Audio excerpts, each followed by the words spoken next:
የካውንስሉ ምክትል ፕሬዝዳንት ሳይሆን የሆነው ፔንቴኮስታል የሚባል ስብስብ አለ፣ የመጋዘን ስብስብ።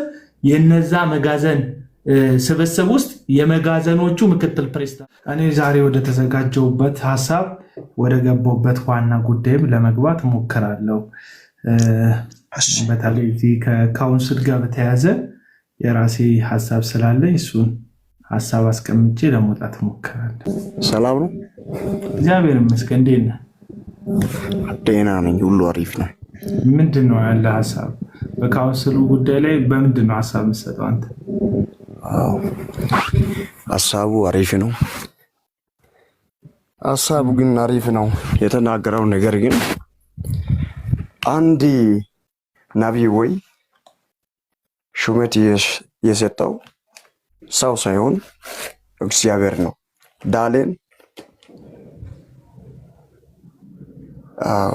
ዳንኤል ማለት የመቶያ መሳፍንት መቶያ መሳፍንቶች አሉ አይደለም? እሺ ምን ላይ ምን ሆነ? አለቃ አደረገ አይደለም? ንጉሱ ማን? ዳንኤል። እሺ ስንተኛው ምዕራፍ ላይ? ስንተኛው ምዕራፍ ላይ? ስድስተኛው ምዕራፍ። እሺ ቀጥል። እሺ ማን ነው እሱ? ወይ ተማሪ ነው? ስንተኛ ክፍል ተማሪ ነው ዳንኤል ማለት? ዳንኤል የተማረ እኮ ሰው ነበር። አታውቅም እንዴ? እሱ የተማረ ሰው ነበር። የምርኮኛ ሰው ነው እኮ ዳንኤል ማለት። የምርኮኛ ሰው የተማረ ሰው አይደለም ዳንኤል? ጥበብና ሞገስ የእግዚአብሔር መንፈስ የነበረባቸውን ሰዎች ነው። ንጉሱ ሲጀመር የነገስታት ቤተሰብ ዝርያ የሆነ የአለቆች ቤተሰብ ዝርያ የሆነ ነው። ተማርኮ ምርጡን አይደለም የሚማርኩት የድሮ ሰዎች። ባቢሎን ወደሚባል ሀገር ነው እነ ዳንኤል የመጡት። ንጉሱ ሲማርክ ከነገስታት ቤት መልካም እውቀት ያላቸውን መልካም መንፈስ ያላቸውን እነ ዳንኤልን ይዘዋቸው ይያዙ። ስለዚህ ዳንኤል በጣም የተማረ ጥበብና ሞገስ የሞላበት ሰው ነበረ። አሁን ዳንኤል የተፈለገውም እውቀት ስላለው ነው። እሺ ከዛስ አንደኛ ማለት አንድ ጊዜ አንድ ፕሮፌት ቦታው ሰጥቶ ንጉስ ቢሆን ህዝብ ቢሆን አንዳንድ ጊዜ ቦታ ይሰጣል፣ አንዳንድ ጊዜ ሰው ቦታ ይሰጣል፣ ይከለክላል።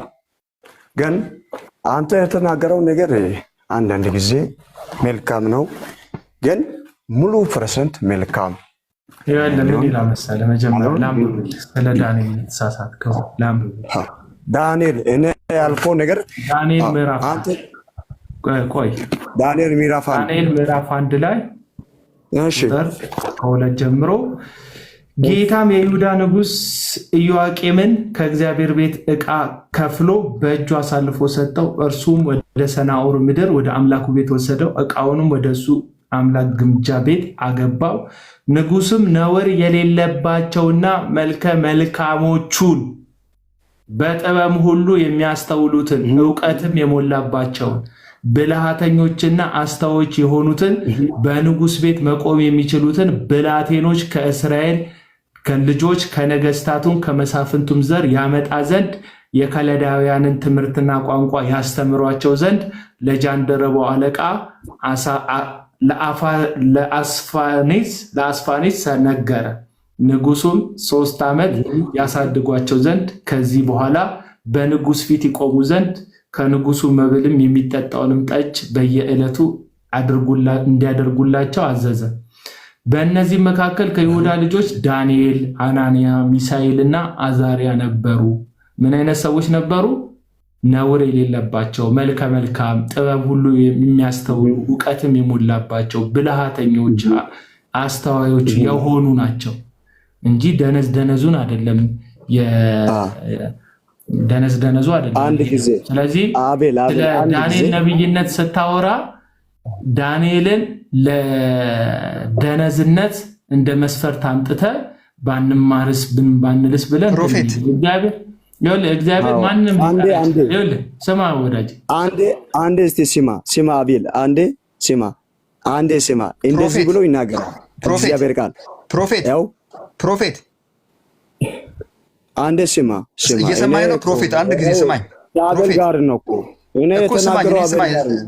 ስማኝ፣ ጥያቄ አለኝ እኔ ደግሞ ስሜት ሳይሆን መዳመጥ መኖር በጣም ጥሩ ነው ብዬ እሺ፣ ማዳመጥ ይኖራል። ፕሮፌት አንዴ ስማኝ። ትሰማኛለህ?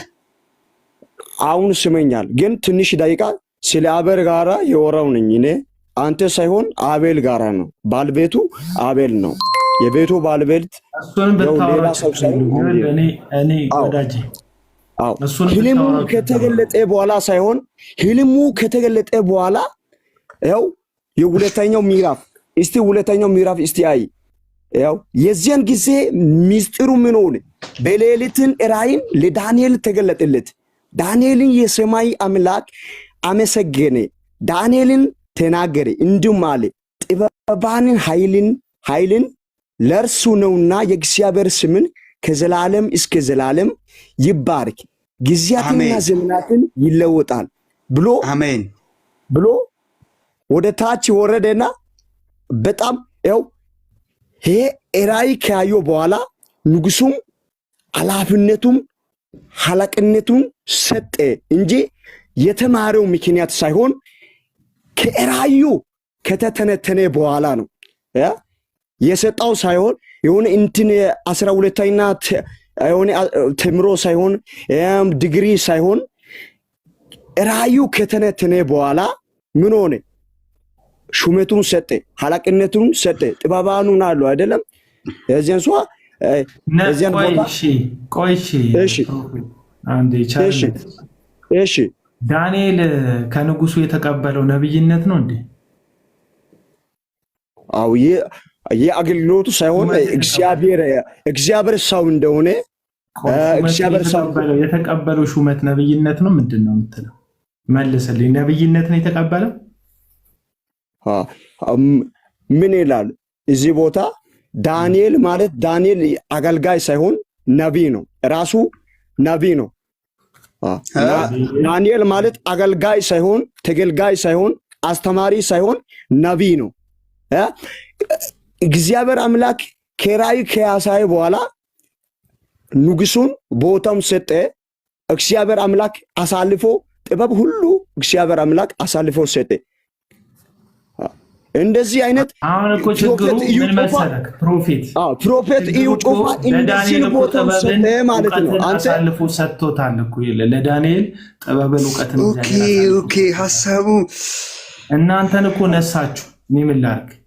እናንተን እኮ ነሳችሁ። ጠብታም የለም እኮ አሁን ዳንኤል ጠብታ ነው። ፕሮፌት እዩ ጩፋ ከኢትዮጵያ ሳይሆን ከኢትዮጵያ ውጪ ያገለግላል፣ ይሄዳል።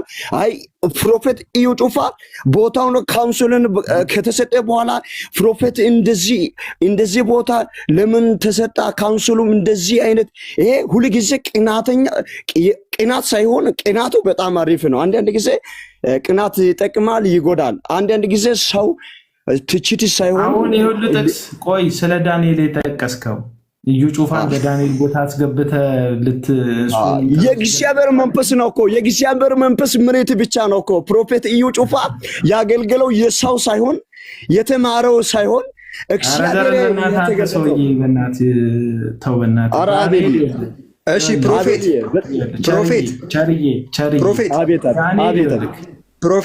ቆይ አቤላ ጥያቄ አለኝ። ፕሮፌት አቤት ይኸውልህ በጣም ጎበዝ ነህ፣ መረዳት ጥሩ ነው። ደግሞ እኔም አቤላም እንወድሃለን። ጥያቄ ግን አለኝ ላንተ ልጠይቅህ። ጠይቂ። እሺ አንተ የት ቸርች ነህ? እኔ ቃለ ሕይወት ነኝ። እሺ ማን ነው ፕሮፌት? ፕሮፌት የሰጠው አይደለም። ፕሮፌት የሰጠው አይደለም። ፕሮፌት የሰጠው አይደለም። የት ሀገር ነህ? የት ሀገር? የት ቸርች? የት ቸርች? የት ሀገር?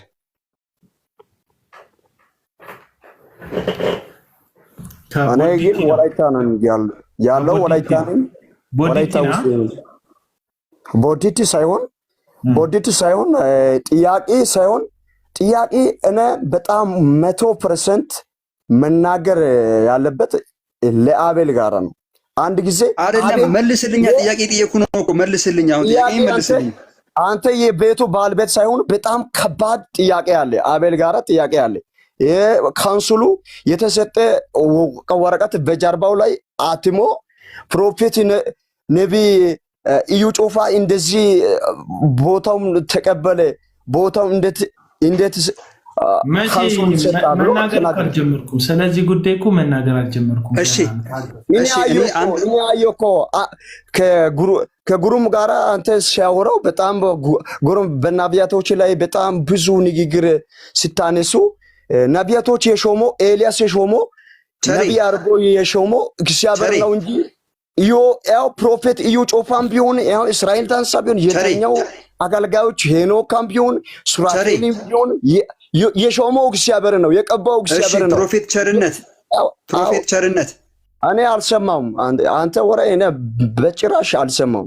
እሺ ጥያቄ ጠይቀሽ ፕሮፌት አንድ ብቻ እኔ የሰማው የአቤል ብቻ ጋር ነው። አንተ እሺ አንድ ብቻ ጠይቀሽ አንድ ብቻ ፕሮፌት ቸርነት አንድ ብቻ ጠይቀሽ እኔ አንተ የተናገረው ነገር መጀመሪያ የነቢያቶች ላይ አፍ ለመከፈት በጣም አንዳንድ ጊዜ ጥሩ ነው፣ አንዳንድ ጊዜ ጥሩ አይደለም። ሁሉ ጊዜ የሰው የድካም ጎን ፕሮፌት እዩ ጩፋን ካውንስል ያለው ቦርዶች ኃላፊዎች ብዙ ነገር ሰጥተውታል። ግን ለምን ቸርነት አንተ ሲጀመር ቃለ ሕይወት ነኝ ብለህ ዋሽተሃል። ነቢያት አይዋሹም። ቃለ ሕይወት ነብይ አትሾምም፣ አትቀበልም። ነብይ የሚባል ነገር አትቀበልም።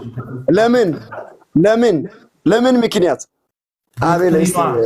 ዶክትሪኗ አስተምሮቷ ላይ ሹመት ላይ ይኸውልህ የቃለ ሕይወት ቤተክርስቲያን የምትሾመው ወንጌላውያንንና ቆይ ስማ ወንጌላውያንንና መጋቢዎችን የምትሾመው ነቢያት የለም። የእንትና ብሉይ ኪዳን ዘመን የለም። የመጽሐፍ ቅዱስ ውስጥ ነቢያቶች የለም ማለት ነው ወይስ? እኔ የብሉይ ኪዳን ዘመን ላይ መጽሐፍ ቅዱስ ላይ ነብይ የለም አላልኩም። ቃለ ሕይወት ውስጥ ግን ነብይ የለም። ነብም አለ ወንድም ያለ 100% አለ። እሺ የትኛው ቃለ ሕይወት ቤተክርስቲያን ነው አንተን ነብይ አድርገ የሾመች? የሾመ አንደኛ እግዚአብሔር ነው። ሁለተኛ ስለ እግዚአብሔር ሌላ ጊዜ ተነግረኛል። ቤተክርስቲያን አይደለችም ኦርዲን ያደረገች? ኦርዲንድማ አቆም አሁን ይሄ ማን የሾመ በለው ቤተክርስቲያናት የሾመች? መልስልኛ። አረ አንደኛው እኔ የተናገረው ጥያቄ መለሱና ከኔ ጋራ 24 ሰዓት ለመወራት ትችላላችሁ። አቤል አንደኛ አንተ የተናገረው ነገር ያው ጥያቄ አለ ብሎ ስትናገር እኔ አየው። ግን በአንተ ጀርባ ላይ ያለው ፕሮፌት ይውጮ ደህና ነህ? ዛሬ ማታ ስትገባ ቤትክ በሰላም ነው የገባኸው? እኔ ደህና ነኝ 100%። እኔ ደህና ነኝ፣ ጤናማ ሰው ነኝ፣ ጌታ ይመስገን። ግን አሁን የት ነህ? አዲስ አበባ ነው ያለኸው ወይስ ሌላ ቦታ ነው ያለኸው? ቦታው ቸርች አለ? ፍቃድ ከካውንስሉ ፍቃድ አለ? ቸርች አለ? አሁን የተናገረው ነገር አንተ ከመለሰ ሁሉም ነገር ለማውራት እኔ ዝግጁ ነኝ። የጠየቅኝ ጥያቄ አለ እንዴ? እኔ አልሰማሁም ጥያቄ እኮ። ጥያቄ አለው። ዳንኤል የሾመው ኤልያስን የሾመው ማን ነው? እግዚአብሔር አይደለም? ሁሉ ጊዜ አንተ የነቢያቶች ብቻ ዳንኤልን እግዚአብሔር አልሾመውም፣ ኤልያስን እግዚአብሔር አልሾመውም፣ ኤርሚያስን እግዚአብሔር አልሾመውም። አሁን የተነሱት ነቢያቶች ላይ እንዴት ተነሳ? አንተ ሰው ነኝ እግዚአብሔር እንትን ውስጥ ለኝ አንዴ በቃሽ፣ ሰው ነኝ አንተ አንዴ በቃሽ። አንዴ ሚውት አድርግና አንዴ ታገስ። አንዴ ስማ ታገስ። ሚውት አድርገው ከቻልክ እንትን እንዴ ሰላም ስጣን እንጂ በገዛ ቤቴ ገብተህ ተቆጣጠርክኝ እኮ እንደ መንፈስ። አንድ ይህንን ቪዲዮ የምታስታውሱትን ድምፅ ላሰማችሁ። ካውንስሉ ከሰማይ አይደለም የወረደው፣ በአንድነት ሆነ የመሰረትነው ነው እንጂ አንተ የመሰረትከው አይደለም። እኔ ራሴ ካውንስል ነኝ። እኔ በሌለሁበት ራሱ መወሰን አትችልም። ለመወሰንም ለማገድም እኔ እዛው መገኘት አለብኝ። ካውንስሉ አንድን ተቋም ከማገዱ በፊት የተቋሙን መሪ በክብር በደብዳቤ ጠርቶ ማነጋገር አለበት። ያለምንም ጥሪና ምልክት 2 መስመር በጻፍከው ሀሳብ ላይ መዝገብ ቤት ያለውን ማህተም ወስደህ መጥተህ ከዛሬ ጀምሮ የክራይስት አርሚ ላይሰንስ ታግዷል የምትለው ነገር እንዴት ያለ ንቀት ነው? ካውንስሉን እንደ ካውንስልና እንደ ተቋም እጅግ በጣም አከብራለሁ። ካውንስል ውስጥ ያሉ ካንሰር የሆኑ ሰዎችን ግን ከዛሬ ጀምሮ ፊት ለፊት እጋፈጣለሁ። በካውንስሉ ውስጥ ደግሞ እጅግ በጣም የተከበሩ የሰከኑ ምንም ሲፈጠር በተረጋጋ መንፈስ የሚያዩ ለማስተካከል ብቻ የሚሰሩ ሰዎች አሉ። ካውንስሉ ምን ፈልጎ አልመጣም። እኔ ነኝ በራሴ ጊዜ በእናንተ ጥላ ስር ሆኜ ከእናንተ ጋር መስራት ፈልጋለሁ መዝግቡን ብዬ የተመዘገብኩት እኔ ጠቅላይ ጸሐፊ ባለበት፣ የካውንስሉ ፕሬዝዳንት ባለበት፣ እንደገና ደግሞ ቦርዱ በተሰበሰበበት ሁሉም ባመነበት ነው መግለጫው የተሰጠው ውሳኔው የተላለፈው ከተባለ ቀጣይ ካውንስሉን በሚመጥን ደረጃ መግለጫውን እሰጣለሁ። ለዚህ አግደናል ለሚባለው ጉዳይ መነሻ የሆነውን ነገር ማንሳት ፈልጋለሁ። ከመጋቢት 12 እስከ 14 ድረስ ለ3 ተከታታይ ቀናት በሐዋሳ መስቀል አደባባይ እና ይሄ በጣም በትዕቢት የተሞላ እግዚአብሔርን የማያውቅ እግዚአብሔርን የማይፈራ ምድራዊ ስኬቱ ብቻ አሁን ላይ ባለው በወደቀው የአንዳንድ ፕሮቴስታንቶች አመለካከት የወደቀ የፕሮቴስታንት አመለካከት ምድራዊነት ላይ ብቻ የተመሰረተ ይሄ መኪና፣ ቁሳቁስ ምናምን አይተው የእግዚአብሔርን አብሮነት ከውጫዊ ነገር ስኬት ጋር የማያያዝ በሽታ ስላለ ከዛ ነገር ጋር እያይዘው እግዚአብሔር ከሱ ጋር እንዳለ የሚሰማቸው ብዙ ጠባብ አስተሳሰብ ያላቸው ሰዎች አሉ። ሚውት አድርግ ስጨርስ ታወራለህ። እና ዛሬ የሰማችሁት ከኋላ የለጠፍኩትኝ ዜና ምንድነው ሀሳቡ መሰላችሁ? ይሄ ፔንቴኮስታል የሚባል እንትን አለ፣ ስብስብ አለ። በስራቸው ቸርቾች አሉ። እነዚህ ጥቃቅንና አነስተኛ የትንፍጪው ዱቄቱን አንጭው የአይነት ቸርች የከፈቱ ልክ እንደ ወንድማችን አይነት ራሳቸውን ፕሮፌት ራሳቸውን ሐዋርያን አፖስትል እያሉ የሚጠሩ ግለሰቦች የከፈቷቸው ጥቃቅን መጋዘኖች አሉ። እነዛ መጋዘኖች ያሏቸው ሰዎች ተሰባስበው የተጠለሉበት ምን የሚባል የፔንቴኮስታል የሚባል ህብረት አለ። ልክ የኢትዮጵያ ወንጌላዊ አብያተ ክርስቲያን ህብረት እንደሚባለው የኢትዮጵያ ወንጌላዊ አብያተ ክርስቲያናት እንደሚባለው በነጻድቁ እንደሚመራው አይነት ስብስብ ሙሉ ወንጌልን፣ መሰረተ ክርስቶስን፣ ህይወት ብርሃንን፣ ወንድማማችን፣ ሌሎቹንም አብያተ ክርስቲያናት ባፕቲስትን፣ እነዚህን አብያተ ክርስቲያናት አብሮ አንድ ላይ ይዞ ጥላ ሆኖ እንዳለው እንደ ኢትዮጵያ ወንጌላዊ አብያተ ክርስቲያናት ሁሉ ካውንስል ውስጥ አማኑኤል ቤተክርስቲያን፣ ገነት ቤተክርስቲያን፣ ኢቲሲ ወዘተረፈ ብዙ ናቸው። እነዚህ ቤተክርስቲያንን ሰብስቦ እንደያዘው ቀደምት የሆኑ ሜንላይን ቸርችን የሚባሉት እነዚህ ቤተክርስቲያኖችን ሰብስቦ እንደያዘው እንደ ወንጌላዊ አብያተ ክርስቲያናት ህብረት ሁሉ የፔንቴኮስታል የሚባል ህብረት አለ።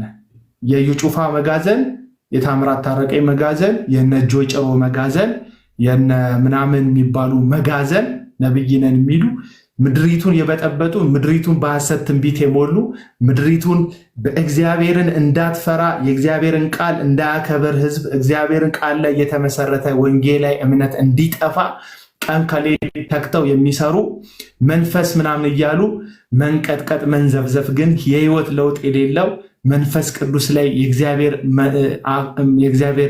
መንፈስ ላይ የሚያላግጡ የእግዚአብሔርን መንፈስ ለግል ጥቅማቸው የሚያውሉ ሰዎች የተሰበሰቡበት ህብረት ነው። ይሄ መጋዘን የመጋዘኖች ስብስብ ነው።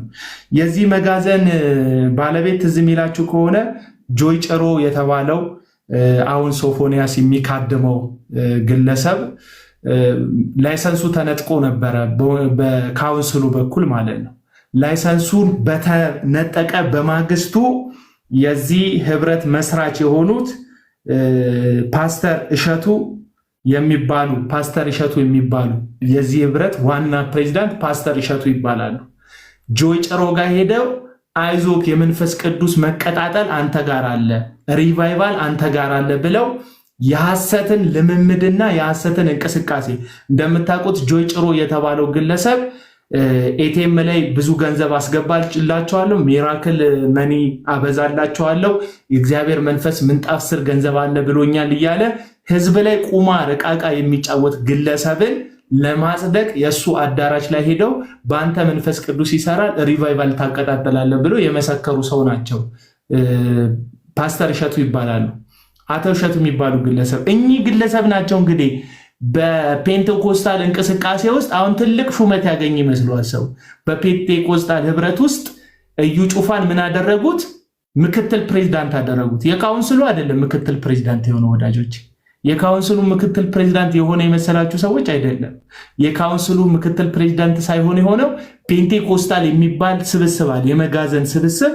የነዛ መጋዘን ስብስብ ውስጥ የመጋዘኖቹ ምክትል ፕሬዝዳንት ሆነ ማለት ነው። ማን? እዩ ጩፋ። የመጋዘኖቹ ምክትል ፕሬዝዳንት ሲሆን ታዲያ ያው ካውንስሉ በእነዚህ ስብስቦች አይደል የሞላው። የነ ጻድቁ ህብረት አለ፣ ወንጌላውያን አብያተ ክርስቲያናት፣ የነ ማን ነው የነ ተዘራ ምናምን ህብረት አለ፣ የፍቅር ህብረት ምናምን የሚባል በሌላ አካል የሚመራ ደግሞ አለ። እዚህ ጋር ደግሞ አለ ቪዥነሪ የሚባል አለ፣ ሐዋርያን ብሎ ራሱን በሚጠራው በነ ዘላለም የሚመራ ህብረት አለ። የነዚህ ሁሉ ህብረቶች ስብስብ ጥላ ካውንስሉ ነው። በዚህ ካውንስል ውስጥ ከሁሉም ህብረት ውስጥ የቦርድ አባላት አሉ። የቦርድ አባላት አሉ። ከወንጌላዊ አብያተ ክርስቲያናት ከቃለ ሕይወት አለ፣ ከመካነ ኢየሱስ አለ፣ ከዛ በኋላ ደግሞ ከቪዥነሪ አለ፣ ከዛ በኋላ ደግሞ ከፔንቴኮስታል አለ። ፔንቴኮስታልን ወክሎ የቦርድ አባል እንዲሆን የዚህ የካውንስሉ የቦርድ አባል እንዲሆን የተመረጠው ማን ነው? እዩ ጩፋ ነው። ስለዚህ በዞሮ ዞሮ የቦርድ አባል ሆኗል ማለት ነው። ሆኗል ሲባል ተቀባይነት ያገኝ እናያለን። እኛ ግን ጥሪያችንን እናስተላልፋለን። ትንሽዬ ጭላንጭል ተስፋ እያየንበት ባለንበት በካውንስሉ ትንሽዬ ጭላንጭል ተስፋ እያየን ተስፋ እያደረግን ባለንበት በዚህ ሰዓት ላይ ካውንስሉን አደባባይ ላይ የሚቃወም ወንበዴ ያለ መሪዎቹን የሚያንጓጥጥ ስርዓት የሌለው ንግግር የሚናገር ከፍቃድ ውጪ የዘይት ችርቻሮን ቢዝነሱ አድርጎ የያዘን አቶ እዩ ጩፋ የተባለን ግለሰብ ካውንስል ውስጥ እንደ አንድ የቦርድ አባል አድርጎ መቀበል ራሱ እሱን በህዝብ ዘንድ ታማኝነት ማጣትን ያስከትልባቸዋል። መጀመሪያም በቋፍ ላይ ያለን ተቀባይነት የማጣት ስጋት አሁን በሙላት እንድታጡት ያደርጋል እና ጥያቄ እናቀርብላቸዋለን። በምን መስፈርት ነው ይሄ ግለሰብ የቦርድ አባል የሚሆነው? ገንዘብ ስላለው? ከድሆች የዘረፈው ብዙ ሀብት ስላለው ነው የቦርድ አባል ያደረጋችሁ? ጥያቄ ነው የምንጠይቀው። ጥያቄ አንድ፣ ሀብት ስላለው ነው የቦርድ አባል ያደረጋችሁት? እንደ ሌሎቹ የካውንስል የህብረቱ አባላት በህግና በስርዓት አልሄድም የሚል እንደፈለገ መግለጫ እየሰጠ ስለሚሳደብ ነው የህብረቱ አባል ያደረጋችሁት? ብዙ ደጋፊ ስላለው ነው? ተከታይ ብዙ ደቀ መዝሙር የሚካድሙት ለጥንቆላው የሚያሸረግዱለት ሰዎች ስላሉ ነው የህብረቱ የቦርድ አባል ያደረጋችሁት? ትንሽዬ ተስፋ የታየንን እኛን የወንጌላዊ አማኝ ህብረት ውስጥ ያለንን ሰዎች ተስፋ እንድንቆርጥ በእምነታችን እንድናፍር አንገት እንድንደፋ የማይወክለን ሰው ተወካይ ሆኖ በቦርድ አባልነት እንዲቀመጥ ካደረጋችሁ ህዝቡን ትንቁታላችሁ ማለት ነው። ሌላ ታሪክ የለም። የህዝቡን አታከብሩትም፣ ለህዝቡ ግድ የላችሁም ማለት ነው። ህዝቡ የፈለገውን ያምጣ ነው የምትሉት፣ ህዝቡን ለመምራት አይደለም። ሁልጊዜ የሚጠቅሰው በጣም ወዶ ጥቅስ አለ። እንግዲህ ሐዋርያው ቅዱስ ጳውሎስ በሐዋርያ ሥራ ምዕራፍ 20 ላይ እኔ ለራሳችሁና ለመንጋው ተጠንቀቁ አለ። ለምን? ለራሳችሁና ለመንጋው። መቼ ነው ለራሳችሁና ለመንጋው የምትጠነቀቁ? ለሚበላው ትምህርት፣ ለትምህርቱ፣ ለትንቢቱ የምትጠነቀቁ መቼ ነው? በስላሴ ትምህርት ላይ በአደባባይ ስቶ ይቅርታ ያልጠየቀ እዩ ጩፋ የሚባል ሰውዬ የትምህርት ዝግጅት የሌለው የእግዚአብሔርን ቃል በትክክል የማይረዳ የህዝቡን ይሄ ድሃ መበለቱንና ምስኪኑን በውሸተኛ ተስፋ በመሙላት የሐሰትን ትምህርትና የሐሰትን ትንቢት የሚናገር መኒ ሚራክል እያለ ህዝብን ገንዘብ ይገባላቸዋል እያለ የሚያጭበረበር ሐሰተኛ ነብይን ሐሰተኛ ጠንቋይን በምን መስፈርት ነው የቦርድ አባል የምታደርጉት? በምን መስፈርት ነው? በምን መስፈርት ነው? የፔንቴኮስታል እንቅስቃሴ ህብረት ውስጥ ያሉ ሰውዬ የህብረቱ መሪ የሆኑ ሰው እናንተ ያገዳችሁትን ሰው መንፈስ ቅዱስ የሚገለጥበት ሰው ነው ብሎ ጆይ ጨሮን አበረታተውታል። የቪዲዮ ማስረጃ አለኝ ማሳየት ይችላል። አበረታተውታል። እናንተ ያገዳችሁትን እንግዲህ ካውንስሉ አመራር የሆናችሁ እናንተ ያገዳችሁትን ሰው እኚህ ሰው አቶ እሸቱ የተባሉት ግለሰብ ሄደው በአካል የናንተ የእግድ ደብዳቤ ማህተቡ ባልደረቀበት አዲስ በሆነበት ሁኔታ እሳቸው የሱ መድረክ ላይ ተገኝተው እያበረታቱት እናንተ ምንም እንደማታመጡ እየተናገሩ ነው። የምር አቶ እሸቱና በስራቸው ያቀፉት ፔንቴኮስታል የሚባል የመጋዘን ስብስብ ባለቤቶች እናንተ ምንም እንደማታመጡ በየቦታው የሚናገሩ ነው የሚያወሩት። እውነትም እነሱ እንደሚሉት እናንተ ምንም የማታመጡ ልክ እንደ ፓፔት የተቀመጣችሁ ሰዎች ናችሁ። አሳዩን ኃላፊነት እንደሚሰማችሁ፣ ለመንጋው እንደምትጠነቀቁ፣ እግዚአብሔርን እንደምትፈሩ አሳዩ። እንደ ማንም ዘይት ቸርቻሪ እየመጣ እንደ ተወካይ ፊት ለፊት ፀጉሩን አበጥሮ እንደ መሪ እንደ ፊገር የሚቀመጥ ራሱን በመሳሪያ የሚያስጠብቅ አምልኮተ ሰብን የሚቀበል መመለክ ሲቀረው ህዝብ የሚንቀጠቀጥለት እግሩ ስር የሚደፋለት ሰውዬ ልምምዱ አጋንንታዊ የሆነ ሰውዬ በምን መስፈርት ነው የምታስቀምጡት ነው ጥያቄው። እስቲ አስገባኝ እያለ ነው። አስገባው እስቲ ጎስፔል ሲንገር ሳይሆን አቤል ነው። ጎስፔል ሲንገር አቤል ይህ ሲንገር ሳሚ ደጋግሞ እየጠየቀ ነውና ጥያቄ ካለው እስቲ አቤል እስቲ ትንሽ ደቂቃ ረጋ በል፣ ችግር የለም። ሁሉም ነገር ለበጎ ነው። ምንም እንትና አትጨናነቅ። አንድ ጊዜ ቦርዱም ካውንስሉም ሁሉ ስልጣኑን ሰጥቷል አይደለም? ከተሰጠ በኋላ እንደዚህ ቦታውን ተቀበለ። ካውንስሉ ስልጣን አልሰጠውም። አሁን ካውንስሉ ስልጣን ሰጠው እያልኩ አይደል? ካውንስሉ ጭራሽ ስልጣን አልሰጠውም። ላይቀበሉትም ይችላሉ። እኔ ግን እንደ አንድ ወንጌላዊ አማኝ በካውንስል ውስጥ በአብያተ ክርስቲያናት በኩል እንደታቀፈ ሰው ጥያቄ እየጠየቅኩ ነው። አልተሰጠውም ቦታ ገና። አሁን ይሄ ደብዳቤ ለካውንስሉ ኃላፊዎች ገብቷል። ይሄ ደብዳቤ የቦርድ አባልነቱን ይቀበሉት አይቀበሉት እናያለን። በነገራችን ላይ ባለፈው እዩ ጩፋ ለዚህ ለተናገረው ቪዲዮ እየተንቀጠቀጠ ንስሐ ገብቷል። የነበረውን ኮንፈረንስ ለማገልገል በተደረገው ጉዞ በሲዳማ ብሔራዊ ክልላዊ መንግስትና በሲዳማ ክልል ለዚህ ትዕቢተኛ ንግግሩ ይቅርታ ጠይቋል። አስተንፍሰውታል ማለት ነው።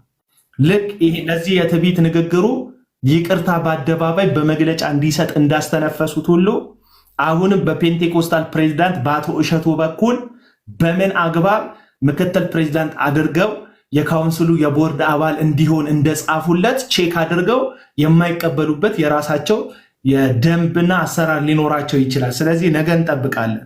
ያኔም ይሄንን የትዕቢት ቃል እዩ ጩፋ ሲናገር ጀግናው ነብያችን ቀደምታችን እሱ እኮ አደገኛ ሰው ነው ምናምን ብላችሁ አብራችሁት ስታሸበሽቡ ስታጨበጭቡ የነበራችሁ ሰዎች እሱ ይቅርታ ሲጠይቅ እናንተ ይቅርታ አልጠይቃችሁ።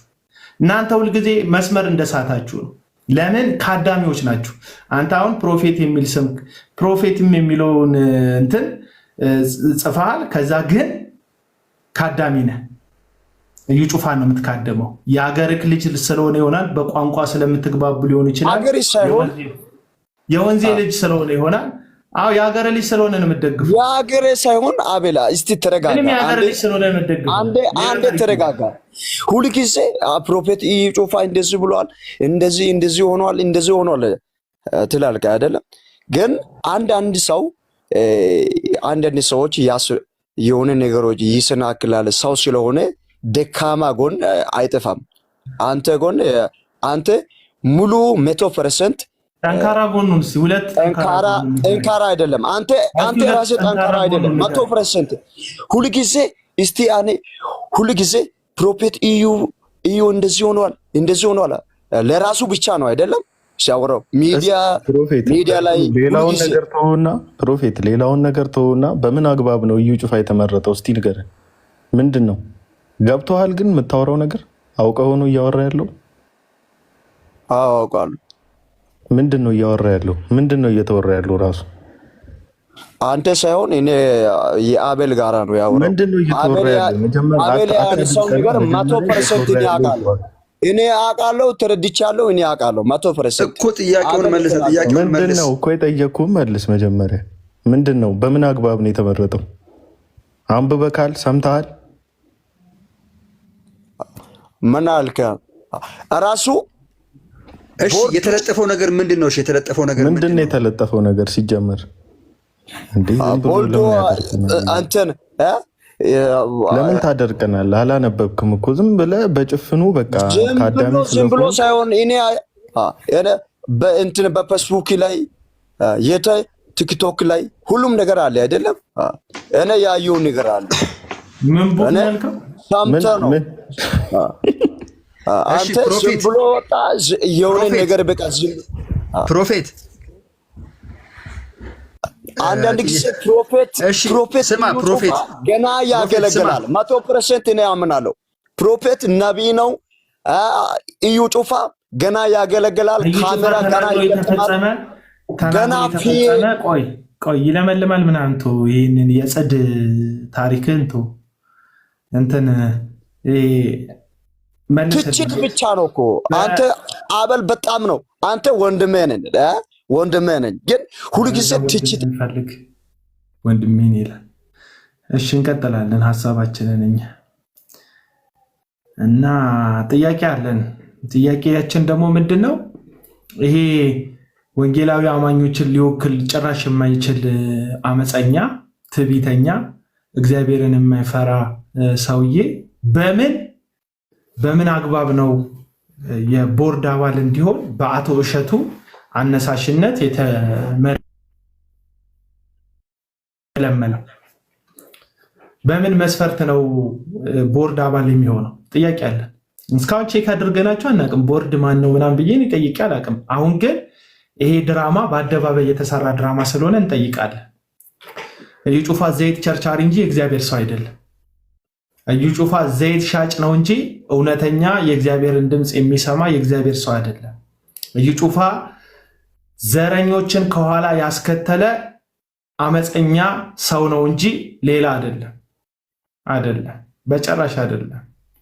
ወንጌልን ሰብኳል ትላላችሁ። ወንጌል የሚመስላችሁ እናንተ ወደ ኦርቶዶክስ ምናምን የሆኑ ቃላቶች፣ ማርያም እንደዚህ አይደለችም፣ አጭር ቃል፣ ገብርኤል እንደዚህ አይደለም፣ እሷን ቆራርጦ የሚለቃት እሷ ወንጌል መስላችሁ ከሆነ ተሳስታችኋል። ወንጌል ጥልቅ እውነት ነው። የእግዚአብሔር ጥልቅ እውነት ነው። ክርስቶስ ነው፣ ራሱ ኢየሱስ ነው ወንጌል። እና የወንጌል ሰባኪም አይደለም እሱ፣ የገንዘብ ሰባኪ ነው። ድሆችን ዘይት አንድ ቀን ስለ ዘይት መቸብቸቡ ፊት ለፊት ይቅርታ ጠይቆ ያውቃል? አያውቅም። ይሳካላችኋል፣ ይሆንላችኋል፣ ተቃዋሚዎቻችሁ ይደፋሉ፣ ጉሮሯችሁን እዘጋለሁ የሚል ጥንቆላ የሆነ ንግግር ከመናገር ውጭ የእግዚአብሔርን ነገር ሲናገር ሰምተን አናውቅም። እንደ ወካይ እዩ ጩፋ የቦርድ አባል ሆኖ እኛን የሚመራበት ምክንያት የለም። መናገር የምትፈልጊው ነገር አለ ኤልያና ዘመድ? ተናገር፣ ተንፍሽ። እንዴት ናችሁ? ደህና ናችሁ? አለን ይላል። እንግዲህ ያው ቀስ እያልን ብዙ ነገር እንሰማለን፣ ግን ብዙ ሰው እንዳይሸወድ ፔንቴኮስታል ማለት አብያተ ክርስቲያናት አይደለም፣ እኛንም አይወክለንም በአጠቃላይ ማለት ነው። አንድ ራሱን የቻለ አንድ ሙቭመንት ነው፣ እስነትን ትዱ ኢቫንጀሊካል ጋራ ማለት ነው። ያንን ስሉ ላይ ቦርድ እንዲሆን ሲጀምር ሹመቱም የተፈለገው ካውንስሉ ላይ እሱን ለማስገባት ተፈልጎ ነው እንጂ ሌላ ምንም ዓላማ የለውም። ካውንስሉ በራሱ ብዙ ጥያቄ ያለው ካውንስል ነው። ናውሌጅ እንዳለው ሰው አብዛኛው ሰው በቃ የሆነ አብያተ ክርስቲያናት ላይ ወይ ደግሞ ኢትዮጵያ ወንጌላውያን ላይ ትልቅ ሹመት እንዳገኘ አድርገው ሴሌብሬት አታድርጉ። መጀመሪያም ከዩ በፊትም ፔንቴኮስታልን ማን እየመራ እንደነበረም ያን ያክል ብዙ አናውቅም። ምክንያቱም የሚመለከተን ኬዝ አይደለም፣ ብዙ የሚመለከተን ኬዝ አይደለም። የወንጌል አማኞችም አይደሉም።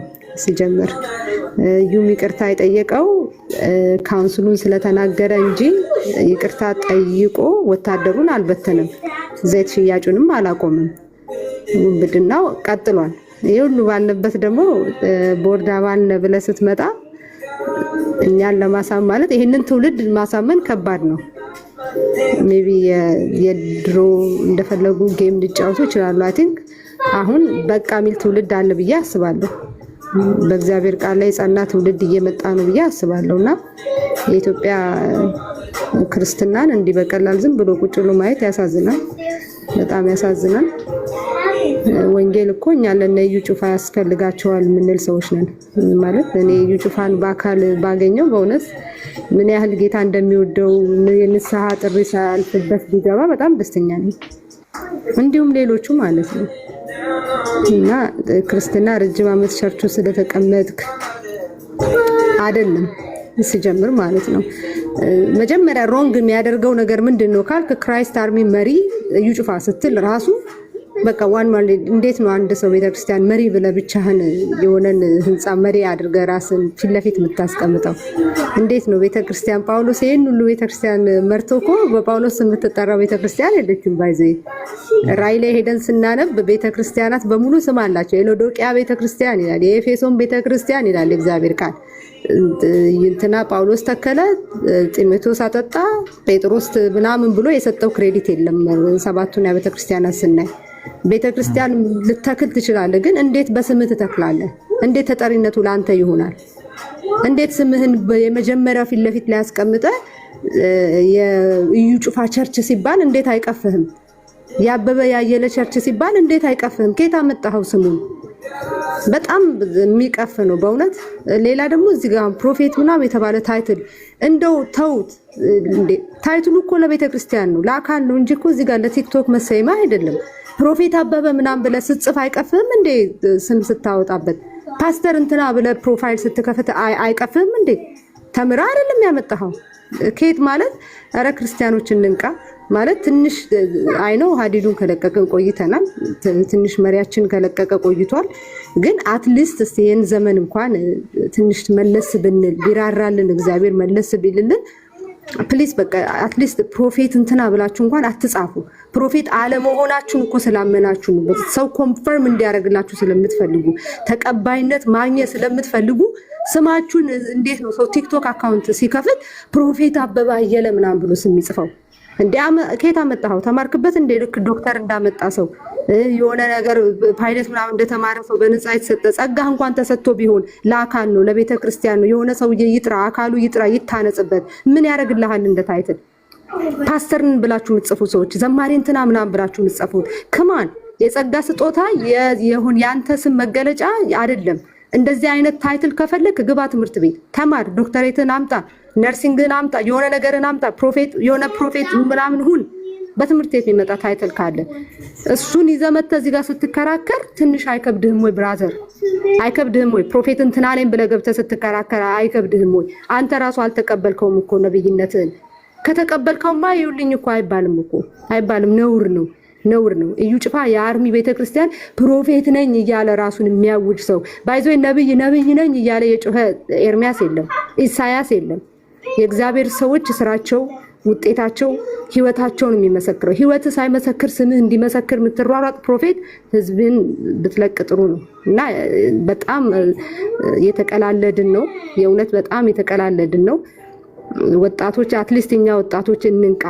አባቶቻችን ላይ የሆነ ነገር ምን እንደወደቀባቸው ምን አዚም እንደወደቀባቸው አላቅም፣ ግን እኛ ወጣቶች እስቲ ነቃ ብለን እንደተማረ ሰው የእግዚአብሔርን ቃል ከፍተን እናንብብ። ኢየሱስ ያውጣን፣ ያድናል። ወንጌል ለወንጌላውያን፣ ድነት ለኛ ህዝብ። በእውነት አትሯሯጡ። ኦርቶዶክስ ጋር ሐዋርያት የሆነ ምናምን ጥሩ ነው፣ ወንጌል መሰራቱ ጥሩ ነው፣ ግን መሬት ላይ አለ መሬት ላይ አለ። ቲክቶክ ላይ ማርያም ማርያም ብለህ መሬት ታክሲ ተራ ላይ ሙልጭ አድርገህ የምትሳደብ ከሆንክ አንተ ወንጌል ሰባኪ አይደለህም። ቲክቶክ ላይ ኦርቶዶክሳውያን ዳኑ ምናምን ሙስሊም ብለህ ሰርተህ ታክሲ ተራ ካፌ ገብተህ ካፌ አስተናጋጅውን እኩል ተጋፍጠህ የምትሳደብ ከሆነ ኖ ወንጌል ላንተ ውረዱ። አንዳንዶቻችሁ መሬት ላይ ወርደን ወንጌል እንስራ። ወንጌል ማለት መሬት ላይ ከጎረቤቶቻችን፣ ከሰፈረ፣ ከቤተሰብ፣ ከጓደኞቻችን ይጀምራል። ታይትሉም ምኑም ሁሉም ነገር የሚጀምረው ከኛ ከራሳችን ነው። ወንድምን ከመውደድ ነው። ወንድምን ጠልቶ እህትን ጠልቶ ጎረቤትን ጠልቶ ጓደኛን ጠልቶ ቤተክርስቲያንን ጠልቶ አባቶችን ጠልቶ እህት ወንድምን ጠልተ ወንጌል ሰባኪ ነኝ ብለህ ቲክቶክ ላይ መጥተህ ወንጌል ልሰብክ አትሞክር። ማንን ነው የምታታልለው? የእውነት የኦርቶዶክሳውያን መዳን ያን ያክል ካመመ ቲክቶክ ላይ አይደለም። ውረድ። አጎተ ኦርቶዶክስ ነው፣ አክስቱ ኦርቶዶክስ ነው። ቤት ጋብዝ፣ ሂድ፣ ፊዚካሊ ያገኛቸው፣ ኢየሱስ እንደሚወዳቸው ንገራቸው። ከዛ ሚዲያውንም ደግሞ በአግባቡ እንጠቀማለን። የእውነት አቤላ እኔ በጣም ልቤ እየወረደ ያለበት ዘመን ላይ ነው ያለሁት። በጣም ማለት ነው በእውነት በጣም በተለይ ሶሻል ሚዲያ ላይ እኔ ሪሊ በእውነት እዚህ ሶሻል ሚዲያ ላይ የምታገለግሉ ሰዎች ወይ ደህንነት ተማሩ፣ ወይ ወንጌል በስነ ስርዓት እንተዋወቅ፣ ወይ እግዚአብሔር ወይ እንደኛ ደግሞ አለመቻላችሁን አውቃችሁ ቁጭ በሉ። የሆነ ነገር መፈጠር መቻል አለበት እንጂ እንዴ ብድግ እየተባለ ከዛ በሆኑ ሰዎች መጠቃለያ ውስጥ ደግሞ ጠቅላላዎቻችን ተዳተን እናንተ ጴንጦች ምን እንባባላለን? እስከ መቼ ልንሄድበት ነው? እስከ መቼ? ጌታ ሊመጣ በቅርብ ነው። እንንቃ። ቤተክርስቲያን ስርዓት፣ የቤተክርስቲያን ብርሃን እንዲበራ፣ የእግዚአብሔር ቃል እንዲገለጥ እኛ ወጣቶች እስቲ ካምንሁን አቴንሽን ልቦናችንን እንዴ አንተ እዩ ጩፋ የሚባል ነብይ ነው ብለህ ስትከራከር ትንሽ እንደው አያምህም ወይ አይሰረጉጥህም ወይ? ማን ጭሮ ነው የሚባል ሰውዬ ቁጭ ብሎ የሚሳደብ ሰውዬ ገንዘብ እንትን ውስጥ ከተት ድሮ ኦርቶዶክሳውያን ይሰድቡን ነበር እኮ ጴንጦች ገንዘብ ብንጣፍ ውስጥ ይከታሉ እያሉ ነበር። እሱን አይዲያ ወስደ ነው ብራዘር? ኖ ውሸት ነው እንዴ! ምን እንዴ ከህግ ጥሶ የሚሰራ እግዚአብሔር የለም። እንደው ትንሽ እንደው እርስ በርስ ባንፈራራ ትልቁን እግዚአብሔርን ብንፈራ በእውነት ወንጌልም ያን ያክል የሆነ ራስን መሰብሰቢያ የሆነ ነገር ማድመቂያ አይደለም። እኔ ጥያቄ ልጠይቃችሁ፣ በእውነቴን ነው የምላችሁ። ሄዳችሁ የሰው ተከታይ የሆናችሁ ሰዎች እንዳለ የሰው ተከታይ ከትንንሽ ከቲክቶከር እስከ ትልቅ ፕሮፌት ነን ብለው ከተቀመጡ ሰዎች ጀምሮ የሰውን የምትከተሉ ሰዎች ነፍስ ሲመልሱ አይታችኋል? የትኛው ቲክቶከር ኦርቶዶክስ የሆነ ሰባኪ ነው? ነፍስ ሶል ዊነር አይደለም። ትክክለኛ ወንጌል ሰባኪ ከሆንክ ሶል ዊን ታደርጋለህ። አየህ፣ ነፍስ የማይመለስልህ ለዛ ነው። ንስሐ እጅ ላይ ሰው ነፍስ የማይገባው ለዛ ነው። ለምን ይመስልሃል? ሰብከ ስታበቃ እንትን ጊፍት ሰብስበ የምትወርደው ለምን ይመስልሃል? ነፍስ የማይመለሰው ለምን ይመስልሃል? እንትና እኮ ሰብኮ ልቤ ተመለሰ ማይለው ለምን ይመስልሃል? እየቀለድክ መሆኑን ጌታ እኮ ቀልድ አይደለም። አባቴ ነፍስ የሚነካ ወንጌል የራሱ የእግዚአብሔር ቃል ህያው ነው ይላል። እግዚአብሔር ቃል የሚሰራ ነው ይላል እኮ። የሚሰራው ህያው የሆነውን ቃል ይዘህ የምትወጣ ከሆነ ሶል ዊነር መሆን አለብህ እንጂ ከሙሉ ወንጌል ከሆነ ቦታ እየሰበሰብክ አዳራሽን ስለሞላ ወንጌላዊ ልትሆን አትችልም። የሆነ ስር ውስጥ የሆነ እንትና ቤት ውስጥ የእንትና አድማቂ ሆነ ኦርቶዶክስ እንትና ምናምን ብለህ ስለተናገርክ ነፍስ ልታሸንፍ አትችልም። ነፍስ የምትማርከው አንተ ስትማረክ ነው ለጌታ። ወንጌል ቀልድ አይደለም በእኛ ዘመን ላይ። እባካችሁ ወገኖች፣ ወጣቶች፣ ሴቶች፣ እናቶች፣ ልጆች ያለን ወገኖች እስቲ እንደው ቀልባችንን እንሰብስብ፣ ወደ እግዚአብሔር እንመለስ። ይህ እንደዚህ አዳራሽ ሙሉ የያዙትን ሰዎች ይሄው እናንተ ቁጭ ብላችሁ እነሱ በለጸጉ ዱባይ ላይ ቤት አላቸው፣ አዲስ አበባ ቤት አላቸው፣ ብልጽግናቸው ቢሞቱ ትረስት ሚ ለትውልድ ለወደ የሚያሻግሩት ነገር ይዘዋል። አንተ ግን ዝም ብለህ እዚህ ባዶ ፓስፖርት ይዘህ እሱ ቸርች ውስጥ ትከታተላለህ። ተው ብራዘር፣ ንቃ። እና አቤላ በእውነት በጣም ኦፌንድ የሚያደርግ ነገር ላይ ነው የደረስነው እና አይ ዶንት ቲንክ ሶ ዝም ብለን ማለፍ ያለብን ታይም አይመስለኝም ብዬ ነው የማስበው። ግን ኢየሱስ ጌታ ነው፣ ጌታ ይወዳቸዋል። አሜን። ቴንክ ዩ። ለአቶ እዩ ጩፋ ሹመት የሰጡት አቶ እሸቱ ወርቄ የተባሉ የፔንቴኮስታል መሪ ነኝ የሚሉ ሰው ናቸው። እሳቸውን ንግግር ላሰማችሁ። ጆይ ጭሮ ጋር ሄደው የዛሬ ዓመት ጆይ ጭሮ ጋር ማን ነው ጆይ ጭሮ የተባለውን ግለሰብ ካውንስሉ ባገደበት ዕለትና ሰዓት ላይ ተጋብዘው ሰዎች ከቸርቹ እንዳይቀሩ የእሱን ስህተት ለመሸፈን ሄደው የሰበኩት ስብከትን ነው ማሳያችሁ። ተመልከቷቸው። የሐሰት አስተምሮ የለም ብዬ ነው ማምነው። ኢትዮጵያ ውስጥ ወንጌል አማኞች ውስጥ የሐሰት ትምህርት የለም። ግጠኛ ሆኜ ነው። ኢትዮጵያ ውስጥ የወንጌል አማኙ ውስጥ የሐሰት ትምህርት የለም ይላሉ ሰውየው። ሶስት ናቸው አራት የሐሰት አስተምሮ ስማቸውን መጥቀስ አልፈልግም። ሁላችሁም ታውቋቸዋላችሁ። በየመንገዱ ሁሉ የሚያስቸግሩ የሚመሰክሩ ማለት ቆንጆ ስዕል ያለው መጽሐፍ ያድላሉ። ስማቸው ለመድረስ ስላልፈለጉ ከነሱ ከልት ከሚባሉ ከነሱ በስተቀር እነሱም አክብሮት አለኝ። የተሳሳተ ነገር እንኳን የሚያስተምሩ አክብሮት አለኝ። እወዳቸዋለሁ። ስለ ነብይ የሚናገሩትን ስሙ። ቀጥሉ፣ ጌታን ማምለካችሁን ቀጥሉ፣ ጌታን ማገልገላችሁን ቀጥሉ እና ከነሱ በስተቀር ኢትዮጵያ ውስጥ በወንጌል አማኙ አገልጋይ ውስጥ ምንም ስህተት የሚያስተምር አገልጋይ ከጆቫ ዊትነስ ውጭ ኢትዮጵያ ውስጥ የስህተት ትምህርት የሚያስተምር አገልጋይ የለም ነው የሚሉት እኚህ ሰውዬ። አንድም በፕሮቴስታንት ቤተ እምነት ውስጥ የሐሰት ትምህርት አስተማሪ የለም ነው የሚሉት። እንግዲህ ጆይ ጭሮ እንኳን ትምህርት የለውም፣ ራሱ ስህተት ነው። የእውነት ነው። ጆይ ጭሮን የሐሰት ትምህርት ማለት ይከብዳል፣ ራሱ ሐሰት ስለሆነ ሰውየው ማለት ነው።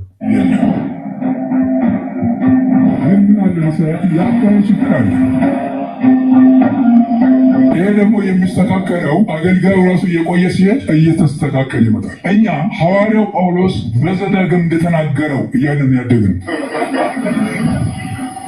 የአካሄድ ችግር፣ የአነጋገር ስናገለግል ችግር ያንን ነው ያልገባቸው ሰዎች ስህተት ትምህርት ብለው የሚናገሩት። ስህተት ትምህርት አይደለም ነው ደግሞ ብለው ግር የሚያሰኝ ነው። ከአይምሮ በላይ የሆነ ነገር ነው። በመሰረቱ ሚረክል ማለት ተአምር ማለት ከአይምሮ በላይ ነው። የምታውቃለሁ በአይምሮ ይሄ ነው እንደዚህ ነው እንደዚህ ነው ብሎ የምናስቀምጠው ጉዳይ አይደለም። እንደዛ መሆኑ ምን ተአምር ሆነ? ይሄ ነው አልገባ እያለን ድንገር እያለን ችግር ስምንገባ ማለት ነው። ያኔ ከእግዚአብሔር ጋር እንጣላለን፣ እንጋጫለን። ያቸው ርጋ ማለት ያስፈልጋል። ምን ይሆን ይሄ ነገር ምን ይሆን ብለን ቆም ብለን እግዚአብሔር መጠየቅ። መልስ ሰጪ ያለ ማን? የሰራዊት ጌታ እግዚአብሔር። እግዚአብሔር የሚናገር ነው፣ የሚሰማ ነው፣ የሚያይ ነው፣ ቅርብ ነው። ከእስትንፋሻችን ይልቅ እግዚአብሔር ቅርብ ነው። አሁን በመካከላችን ንጉሱ አለ። የእያንዳንዳችን ልብ ማንበብ የሚችል ንጉሱ አለ። ስለዚህ ለሱ ስንነግረው መልስ ይሰጠናል። በእርግጥም ብዙ ሰዎች የተቸገሩ እንዳሉ ይገባኛል። ያልገባቸው እግዚአብሔር ስራ ያልገባቸው ብዙዎች እንዳሉ ይገባቸዋል ብዬ አስባለሁ። የቆየ ሲሄድ ይገባቸዋል። የአነጋገር ስህተት እየፈጸሙ እግዚአብሔር ማየት የሚጠቀምባቸው እየቆዩ ሲሄዱ ችግር የለው ይስተካከላል። ክርስትና አገልግሎትም እድገት ነው። አንድ ሕፃን እንደሚያድግ በአንድ ጊዜ አንድ ሰው ሙሉ ሰው አይሆንም። በአንድ ጊዜ ዋጋ እየከፈልን ጌታ እሹ እያለ እያስተምረናል። የጠራቸው ልጆቹን እሱ እንዴት እንደሚማር ያውቃል፣ እንዴት እንደሚያስተምር ያውቃል። ከፈለገ ይቆነጥጣል። ችግር የለውም። አባት ነው። መጽሐፍ ቅዱስ እንዳለ እንዲቀጥል ነው። መጽሐፍ ቅዱስ አይጨመርበትም፣ አይቀነስም። እግዚአብሔር ቃል እንዳለ ነው የምናስቀጥለው ማለት ነው። ጥሪያችንን ለመፈጸም ዋጋ ልንከፍል እንችላለን ማለት ነው። እዚህ አሁን ሰሞኑን የተነሳ ነው ውዥንብር አለ። ችግር የለም። ጥሪን ማቆም እዚህ አሁን ሰሞኑን የተነሳው ውዥንብር አለ። ችግር የለውም ይላሉ። ካውንስሉ ያገደውን ማለት ነው ጆይ ጭሮን ስሙ። እኚህ ሰውዬ ናቸው። እኔ ምስክር ነው። ማንም ሊያቆመኝ አልቻለም። እየወሰዱ ብዙ ጊዜ ቀጥቀጠውኛል፣ ፈጸሙ። በኋላ ላይ ምንድን ነው በአንተ ላይ ያለ ምንድን ነው ብለው ግራ እስኪገባቸው ድረስ ነው። እኛ ካውንስሉን ስናቋቁም ከቋቋሙት አንዱ እኛ ነን። ባለቤትን አቋቋሙን እኛ ነን። ለማስፋት ነው፣ ለሌሎች ሁሉ ጥላ ለመሆን ነው እንጂ ማሳደድ ለመቃወም አይደለም። ስራው እንዳይቀጥል ለማድረግ አይደለም። ስለ ካውንስሉ ያላቸውን መረዳት አይታቸዋል። ካውንስሉን ያቋቋምነው እኛ ነው ይሉና ለማሳደድ አይደለም ይላሉ። ጆይ ጭሮ ተሰደደ ብለው ባካፕ ለመስጠትም ለጆይ ጭሮ የሄዱት ስሟቸው። ከቋቋሙት አንዱ እኛ ነን። ባለቤትን አቋቋሙን እኛ ነን። ለማስፋት ነው፣ ለሌሎች ሁሉ ጥላ ለመሆን ነው እንጂ ማሳደድ ለመቃወም አይደለም። ስራው እንዳይቀጥል ለማድረግ አይደለም። ፈጽሞ አይደለም። እዚህ ላይ በስተጀርባ በጎ ሕሊና ያላቸው በጎ የሆኑ እግዚአብሔር የሚፈሩ ሰዎችም አሉ። ከበስተጀርባ የሚመክሩ የእነሱም ሀሳብ የእግዚአብሔር ስራ እንዲቀጥል ነው፣ የእግዚአብሔር መንግስት እንዲሰፋ ነው። ሰው ወንጌል ሲለወጥ ሌባ እየጠፋ ይሄዳል። ወንጌል በአገሪቷ ላይ በብዛት ሲሰበክ ወንጀለኞች እየጠፉ ይሄዳል። እና እኚህ ሰው ናቸው። ታዲያ ምን አደረጉ ይላል። እኚህ ሰውዬ ናቸው። በነገራችን ላይ ካውንስሉን ያቋቋምነው እኛንን አለና ለማባረር ለመግፋት አይደለም። ጆይ ጭሮ እንግዲህ በሐሰተኛ ልምምዱና በምግባረ ብልሹነቱ ነው በጊዜው ከካውንስሉ የእገድ ደብዳቤ የተሰጠው። ስለዚህ ያንን ለመሸፈን ካውንስሉን ራሱ ሳይቀር የሚቃወሙ ሰው ናቸው። ፓስተር እሸቱ የሚባሉ ሰው ካውንስሉ ያገደውን ሰው አብረው ሆነው ከካውንስሉ ጋር ሆነው እርምት ውሰድና ተመለስ ማለት ሲገባቸው እሳቸው ግን በካውንስሉ ተቃራኒ ቆመው እንግዲህ የሆነ ነገር ላደረገላቸው አካል አብረው ቆመው ምላሽ የሚሰጡ ሰው ናቸው። ስለዚህ እኚህ ሰውዬ እዩ ጩፋን ምክትል ፕሬዚዳንት አደረጉት ብለን አይደንቀንም። አሁን እኛ ጥያቄ የምንጠይቀው እኚህ ሰውዬ እዩ ጩፋን ምክትል ፕሬዚዳንት ለምን አደረጉት ብለን ሳይሆን እንዴት መጥቶ ካውንስል ውስጥ የቦርድ አባል ይሆናል ብለን ነው የምንጠይቀው፣ ካውንስሉን ማለት ነው እንጂ እኚህ ሰውዬ ዋናን ፕሬዚዳንት ሊያደርጉት ይችላሉ ነገር። አሁን በጣም ነው የሚያሳዝነኝ ሰው ሁለት ፀጉር ሲያበቅል ትልቅ ሰው ሲሆን እግዚአብሔርን በመፍራትና እግዚአብሔርን በማክበር እድሜውን ጨርሶ ወደ አምላኩ ወደ ጌታው መሰብሰብ ሲገባው እኚህ ሰውዬ ግን ባላቸው አቅምና ጉልበት ልክ የሐሰት ትምህርትንና ሐሰተኛን የለም እያሉ እየሸመጠጡ ህዝቡን ለሚበላው ለአውሬ አሳልፈው እየመለመሉ ይሰጣሉ። ይሄ ነው በቃ ጨዋታ። እኚህ ሰውዬ ሐሰተኛ አስተማሪ የለም ካለ ህዝቡ የፈለገው ሰው ጋር ይሄዳል። ስለዚህ የሚሳሳት ሰው ብቻ ነው ያለው ብሎ እያስተማሩ ነው። እዚህ ከሌ የሚሳሳታል እንሂድልና ይሄ መንጋ ህዝብ የእሳቸውን የመንጋ አስተሳሰብ ወስዶ በእሳቸው ተመርቶ ለአውሬና ለተኩላ እንዲጋለጥ ያደርጋሉ ማለት ነው። በጣም ብዙ ሰዎች ናቸው በስተመጨረሻ በእድሜያቸው ፍጻሜ ላይ የሳቱት የቀባጠሩት ሐሰተኛ ነቢያትን እየዞሩ ቀብተው ለቅልቀው ወደ መቃብር መግባታቸው ላይቀር ለሀገሪቱ ለኢትዮጵያ ወንጌል መሰናክል የሆኑ የትናንት ትክክለኛ አገልግሎታቸው ለዛሬ ስህተታቸው እንደ መደገፊያ እያደረጉ አመፅን ያስፋፉብን በጣም ብዙ አመፀኛ አባቶችን ያስተናገድን ህዝቦች ነን እና ከአመፀኛ አባቶች መካከል እንደ አንዱ ብቆጥራቸው አላፍር። ምክንያቱም በአደባባይ የብልጽግና ወንጌል የሚባል የስተት ትምህርት ባለበት፣ የእምነት ቃል የሚባል የስተት ትምህርት ባለበት፣ ሰው መንፈስ ነው እያለ የሰውን ሁለንተናዊ የሚክድ የስተት ትምህርት ባለበት፣ ስላሴ ሰዎች ናቸው እያለ የስላሴን ትምህርት የሚቀጥፈውን እዩ ጩፋን ምክትል ፕሬዚዳንት አድርገው ደግሞ የቦርድ አባል የካውንስሉ አባል አድርገው እንዲሾም ማድረጋቸው ከኋላ ሌላ ዓላማ እንዳላቸው ማሳያ ነው። ስለዚህ ጥያቄ እንጠይቃለን። እሳቸው ይሹሙት። መጀመሪያም ሰውየው የስህተት አስተሳሰብ ውስጥ እንዳሉ ንግግራቸው ያስታውቃል። ካውንስሉ ያገደው ጆይ ጭሮ ጋር ሄደው ለጆይ ጭሮ ጥብቅና መቆማቸው ምን ያህል ከእውነትና ከጽድቅ ጋር ጸብ እንደሆኑ በአደባባይ የመሰከሩ አባት ናቸው። እሳቸውን ምንም ማንንም ቢሾም አይመለከተኝ። አሁን ግን ካውንስሉ ይህንን በአመፅ እጁን ያጠነከረ በድሆች ገንዘብ ዘይት ሽያጭ ሀብት ያካበተ ራሱን ጡንቻውን ያፈረጠመ ሐሰተኛውን ተኩላ እዩ ጩፋን የቦርድ አባል ከመካነ ኢየሱስ ጋር፣ የቦርድ አባል ከሙሉ ወንጌል ጋር፣ የቦርድ አባል ከቃለ ሕይወት ጋር፣ የቦርድ አባል ከሕይወት ብርሃን ጋር፣ የቦርድ አባል ከመሰረተ ክርስቶስ ከአማኑኤል ባፕቲስት ጋር የቦርድ አባል አድርጋችሁ ታስቀምጡታላችሁ ወይ? በምን አግባብ? ገንዘብ ስላለው ሀብት ስላለው ነው የምታስቀምጡት? ብዙ ተከታይ ጀሌ ምዕመን ስላለው ነው የምታስቀምጡት? በምን አግባብ እንደምታስቀምጡት ከእናንተ ምላሽ እንፈልጋለን ለማለት ነው ብቅ ያልኩት። በፍጹም የህዝብን ድምፅ የምታከብሩ የኢትዮጵያን ህዝብ ወንጌላዊ አማኙን የምታከብሩ ከሆነ ይሄንን ዘይት ቸርችሮ አዳሪ የሆነ ግለሰብ እዩ ጩፋን በዚህ በቦርድ አባልነት ውስጥ እንደማታስገቡ ሙሉ ተስፋ አለኝ። ካስገባችሁት ግን መጀመሪያውንም አንገታችንን እያስደፋችሁት ነበር። አሁን ጨርሶ ልባችን በእናንተ ተስፋ እንዲቆርጥ ታደርጉታላችሁ ማለት ነው። ጂሚ የምትናገረው ካለ ቀጥል፣ ከዛ ማቲ ቀጥል።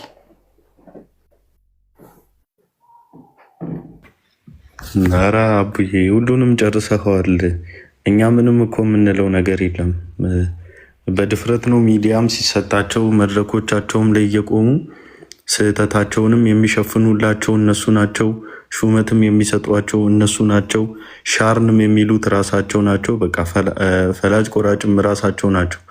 እኛ ሀሳብ መስጠት እንኳን አንችልም። ምክንያቱም ከአዳሚዎቻቸው እግር በእግር ነው የሚከታተሉ። ከምንም በላይ እኔ የሚያሳስበኝ የነዚህ የታላላቆቻችን ወይም በእናንተ ንግግር እኚህ ሁለት ፀጉር አበቀሉ የምንላቸው አይደለም የሚያሳስቡኝ፣ የእነሱ ካዳሚዎች ናቸው። ምክንያቱም በራሳቸው ላይ እነኚህን ወንበዴዎች እያሰለጠኑ ያሉት ራሳቸው ስለሆኑ ማለት ነው። ምዕመኑ ራሱ ማለት ነው። አሁን ይሄኛውን ልክ እንደዚህ ወተን ያለውን ነገር ካስተምሮት አንጻር ከመጽሐፍ ቅዱስ አንጻር እየጠቀስን እንኳን ስንናገር ቅናት ይሉታል።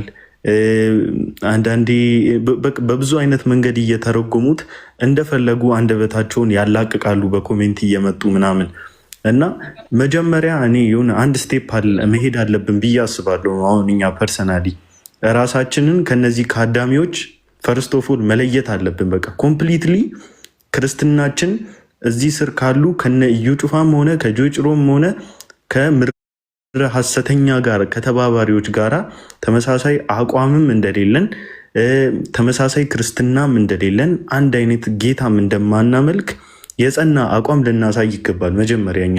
ምክንያቱም አሁን ምንመሳሰል ይመስላል። ኦርቶዶክሳውያን እህት ወንድሞቻችንም ሲያዩን፣ ሙስሊሞችም ሲያዩን፣ በተለያየ ሃይማኖት ውስጥም ያላችሁ ሰዎች ኢንኬዝ እዚህ ውስጥ ያላችሁ እየሰማችሁን ያላችሁ 100% የምነግራችሁ የክርስቶስን ትምህርት ያልያዘ ሰው ከጂሚ ጋም ከአቤልም ጋር እዚህ ጋር ካለን ከነዚህ ከወንበዴዎች ተቃዋሚዎች ጋራ ምንም አይነት ህብረት እንደሌላቸው ምንም አይነት የአቋም መመሳሰል እንደሌለን አስረግጬ ልነግራችሁ እወዳለሁ። በመጀመሪያ ማለት ነው።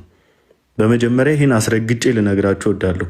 ከዛ በመቀጠል ግን ምናልባት አሁን ትንሽ የሆነች የባለጊዜነት ስሜት አላቸው፣ ገንዘብ አላቸው፣ ቅንጡ መኪናዎች አላቸው፣ እንደፈለጉ መግዛት ይችላሉ፣ ግለሰቦችን በገንዘብ እንደፈለጉ ሊድ ማድረግ ይችላሉ። መኒ ቶክስ ብዬ ሳወራ ነበር። ገንዘብ ነው አሁን የሚያወራላቸው፣ እነሱ አይደሉም። ንግግር እንኳን አይችሉም። እንዳያቸው ተንተባታቢዎች ናቸው። ፕሮፌት የምትሏቸው አብዛኛዎቻቸው ወይ ንግግራቸው የሚያምር አይነት ሰዎች አይደሉም። ለማዳመጥ የሚስብ ንግግር የላቸውም። ለመናገር እንኳን የሚመርጡት በገንዘብ ነው። አንደበተ ርቱዕ የሚያደርጋቸው ገንዘባቸው ነው እንጂ ተግባራቸው፣ አክሽናቸው ወይም ደግሞ ስብከታቸው አይደለም። እዚህ አሁን ገንዘብ እየተናገረላቸው ስለሆነ እኛ ምንድነው ማድረግ የምንችለው? እግዚአብሔር ይናገር ብለን ቃሉን መምዘዝ ብቻ ነው የምንችለው። እነሱ ገንዘባቸው ይናገርላቸው። ምክንያቱም ከስብከቱም የሉም፣ ከትንቢቱም የሉም፣ ምዕመን ከመያዝም የሉም። ምዕመንን ከማበላሸት ከማቆሸሽ ማየት ትችላላችሁ። ቀለል አድርጋችሁ ኮሜንት ላይ ገብታችሁ እዩ። በጣም በጣም በጣም የነወለለ ምዕመን ነው እያፈሩ ያሉት። ንውልል ያሉ ማለት ነው። አንደበታቸው በስድብ የበከተ ምዕመን ነው እያፈሩ ያሉት። ቃሉም ሲናገር እኮ አንደበቱን ሳይገታ ልቡን እያሳተ እግዚአብሔርን የሚያመልክ የሚመስለው የእርሱ አምልኮ ከንቱ ነው ነው የሚለው የእግዚአብሔር ቃል ሲናገር። ከንቱ የሆነ ምልልስ ውስጥ ነው ያላችሁት አብዛኛዎቻችሁ ምዕመናኖች እንኳን ማለት ነው። በዚህ ልክ እስኪዳፈር በነገራችን ላይ እያንዳንዳቸው እነኚህ በመድረክ ላይ ቆሞ ኢየሱስ ክርስቶስን ብለር አድርገውባችሁ የምድሩን እያደመቁ የሚሰብኩላችሁ ሰዎች እያንዳንዱ ከአፋቸው የሚወጣው ቃል ከኪሳችሁ ገንዘብ ያወጣል። ይህን 100% ልነግራችሁ እወዳለሁ። እያንዳንዱ መድረክ ላይ ቆሞ የሚናገሩት ቃል ከእናንተ ኪስ ውስጥ ከእናንተ ጉያ ገንዘብ የሚመዙበት ስትራቴጂያቸው ነው እንጂ የእግዚአብሔር ቃል እውነትና እውቀት አይደለም። ባይዘውያችልኝ አሁን ፐርሰናሊ የማደርገው አንድና አንድ እኔ ከእናንተ ነው ራሴን የምለየው፣ ከሌቦችና ከሌቦች ደጋፊዎች፣ ከወንበዴና ከወንበዴ ደጋፊዎች። የክርስቶስን ትምህርት ይዛችሁ ካልመጣችሁት እራሳችንን እንለያለን። ይሄን እዚህ ውስጥ ላላችሁ ብቻ ሳይሆን በዓለም ላይ ላሉ የፕሮቴስታንት ሃይማኖትን አንድ አድርጎ ሰብስቦ ጠቅለል አድርጎ ሀስቲ ጀነራላይዝ አድርጎ እያሰቡ ላሉት ሁሉ በደንብ አድርጌ መናገር እፈልጋለሁ። አይወክሉንም፣ ዛሬም ነገም አይወክሉንም። እኚህ ግለሰቦች እንደፈለጉ ይሾሙ፣ እንደፈለጉ ቦታ ይሰጣቸው፣ እንደፈለጉ ሹመት ያገኙ፣ አይወክሉንም። ሊድ ሊያደርጉን አይችሉም። ምክንያቱም ቃሉን ይዞ አይደለም እዛ ላይ የወጡት፣ ገንዘብ ይዞ ነው እዛ ላይ እየወጡ ያሉት። የግል ትስስር ስላላቸው ልክ አሁን አቤል አቡና እንዳሰማን እኔና ባለቤቴ ምናምን ምንድነው እኛ ሆነን ካውንስሉን ክሬት ያደረግነው ብሎ እንዳወሩት የፋሚሊ ቤት አድርገው እንደቆጠሩት ሁሉ ማለት ነው። የፋሚሊ ቤት ነው። አሁን በቃ የፋሚሊ ቤት ባይሆን ኖሮ የእኛን የልብ ምት ባዳመጡልን ነበረ። የቤተሰብ ቤትን ያደረጉት ነገሩን የትውውቅ ቤት ሆኗል። የሚናገረው ገንዘብ ነው፣ የሚናገረው በዝምድና ሆኗል ማለት ነው። ይሄ ቢገባችሁ እውነት የተነሳችሁበት አካሄድ እግዚአብሔርን ያስቀደመ ቅዱስ ቃሉን ያስቀደመ የእውነት ኢየሱስ ክርስቶስን አንግቦ የያዘ ቢሆን ኖሮ የምእመኑን የኛ የክርስቲያኖችን የልብ የምትሰምታችሁልን አትሊስት ልባችን የታወከባቸውን ሰዎች አስቀምጣችሁ በመከራችሁ በገጸጻችሁ ነበረ። ግጻጼያችሁ ሁሉ ሽንገላ፣ ግጻጼያችሁ ሁሉ የውሸት። ትላንትና ወጥታችሁ አግደናል ስትሉ ዛሬ መልሳችሁ ላይሰንሱ ተመልሷል ትሉን አላችሁ። በቃ ፕራንክ ነው እያደረጋችሁ ነው ያላችሁት። ስለዚህ ከዚህ በኋላ እንደማትወክሉ ልንነግራችሁ እንወዳለን። እንዲህ እኔ ከምር አንዳንዴ እኔ በዚህ ልክ ታናሻችሁ ሆኜ ይሄን ነገር እንደዚህ በዚህ ልክ ሪያላይዝ አድርጌ ለማውራት ድፍረት ሳገኝ በጣም በእድሜ ከኛ ከፍ ከፍ ያላችሁ ሰዎች ግን ነገሩ ተተብትባችሁበት ተይዛችሁ እውነትን ደብቃችሁ ክርስቶስ ኢየሱስን ሸፍናችሁ በዚህ ልክ ውርድ ብላችሁ ማየት ግን በጣም አሳፋሪ ነው። በጣም ነውር ነው። የእውነት ጌታ የሚያዝንባችሁ ሰዎች እንደሆናችሁና እግዚአብሔር ያላረፈባችሁ ሰዎች፣ ትውልድ ያላረፈባችሁ ሰዎች እንደሆናችሁ ልነግራችሁ ፈልጋለሁ። ጄኔሬሽንን የቀበራችሁ፣ ጄኔሬሽንን የገደላችሁ፣ ትውልድን አፈር ያለበሳችሁ ሰዎች፣ አፈር የነሰነሳችሁ ሰዎች እንደሆናችሁ አስረግጬ ነው የምነግራችሁ። ባይሆን ኖሮ እኔ ታናሹ እንዲወጥቼ ባልተናገርኩ ነበረ። እናንተ ነበራችሁ ለንግግሩማ የምትቀድሙት። እናንተ ነበራችሁ በብስለትም የምትቀድሙ። አንደበተ ርቱዕም የሆናችሁት እናንተ ነበራችሁ። እናንተ ስትናገሩ ነበረ የሚሰማው። መንግስት የሚሰማውን ቢሆን እናንተን ነበረ። ማንም የሚሰማው እናንተን ነበር። ምክንያቱም በእድሜም በህይወትም በብዙ ነገር ትበልጡናላችሁ። በብዙ ነገር ከኛ ተሽላችኋል። በመንግስታት በአመታት መሃል ያለውን ነገር በሙሉ ታውቁታላችሁ። እያንዳንዱን የጠላትንም ስትራቴጂ፣ የምድርንም ስትራቴጂ፣ የግለሰቦችንም ስትራቴጂ በደንብ ታውቁ ነበር። ሁሉን ነገር መንጥራችሁ አውጥታችሁ ክሊር የሆነ ክርስቲያኒቲ ሊድ ማድረግ ስትችሉ ግን የተጨማለቀውን ይዛችሁ አብራችሁ ለመቀጠል ስትሉ በየመድረኮቻቸው ላይ እየወጣችሁ አሽሞንሙናችሁ ቃላትን እያሳመራችሁ የህዝቡን ልብ ለማሸነፍ ሞከራችሁ። ግን ሼም ኦን ዩ። በጣም ነው የሚያስጠላው። የትውልዱን ልብ በቃላት አሳምራችሁ በእግዚአብሔር ቃል አሽሞንሙናችሁ አንደበታችሁን በቅቤ ለውሳችሁ ለመሸወድ ግን ሞከራችሁ። እነኚህ እነ ጆይ ጭሮ ምናምን እነሱ ኤክሰስ የሄዱ ሰዎች ናቸው። ኦቨር የሄዱ ሰዎች ናቸው። ጥግ ድረስ የሄዱ ሰዎች ናቸው። ሰክሮ እየተንገዳገዱ ሰው ከመንገድ የሚያነሳቸው አይነት ሰዎች ሆነዋል። ግን መታችሁ እናንተ ብቻ ምንም ማለት አንፈልግም። እግዚአብሔር ግን የሆነ ቀን ነገሮችን ሁሉ በአደባባይ እንደሚገልጥ ተስፋ አደርጋለሁኝ። ጌታ ይረዳናል። ብቻ እንጸልያለን። አቡይ አንተም ተባረክ። እግዚአብሔር ያያል ነው የምንለው። መጨረሻ ላይ ማቲ ተናገር ሀሳብህን እስኪ። አቤላ እንዴት ነህ? ሰላም ነው ወይ? አለን ወንድም አለው። እግዚአብሔር ይመስገን አለው። እግዚአብሔር ይመስገን። እኔ እንኳን ብዙ ሀሳብ የለኝም፣ እያዳመጥኳችሁ ነበረ። ዛሬ ግን እስካሁን አላመንኩም ነበርና ወደ ማመን ራሱ እያመጣችሁኝ ያላችሁት እናንተ ናችሁ። አሁን ስሰማ የውሸት ነገር የተለጠፈ ሁላ ነው የሚሰማኝና ትላንት የሆነውን ነገር እያወቅን ዛሬ ላይ እንደዚህ አይነት ነገር እንዴት ሊታሰቡላ ይችላል?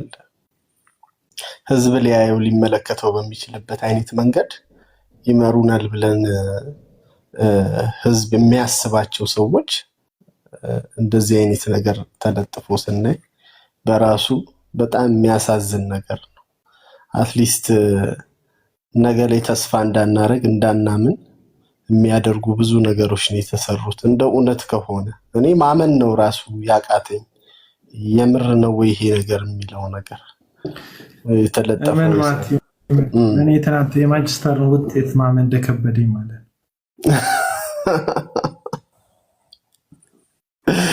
መሆን አለበት እንደዛ። በጣም ነው የሚገናኘው። ልክ ሲያድር ነው የምታምነው። እንግዲህ ስለዚህ ስለዚህ አገለግላለሁ፣ ጌታን ነው የምከተለው፣ በጌታ ስም ነው የማገለግለው የሚለው ሰው ብዙ ነገሮች ከዚህ በፊት ታይተውበት ነበር እና ሊመከርና ሊነገረው ሲገባ እንዲስተካከል መሄድ ባለባቸው ርቀት ሊሄዱ ሲገባቸው ግን አሁን አባል ማድረግ ማለት ቦርድ ውስጥ መክተት ማለት በጣም ማለት ለኔ ከአእምሮዬ በላይ ነው። ለምን ይሄ ሰው ዘይት ሽያጩን እንኳን ተው ተብሎ ዘይት መሸጡን መተው ያልቻለ ሰው ነው።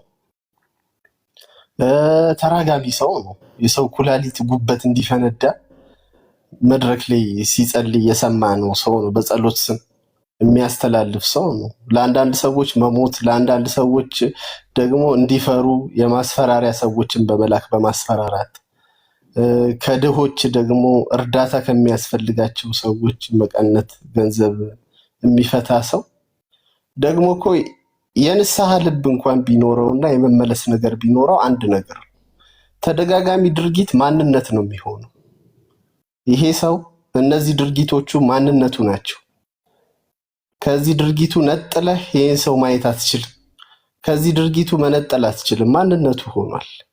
ሁሉ ቀን ነው የሚያደርገው። ኑሮ ነው፣ ላይፍ ስታይሉ ነው።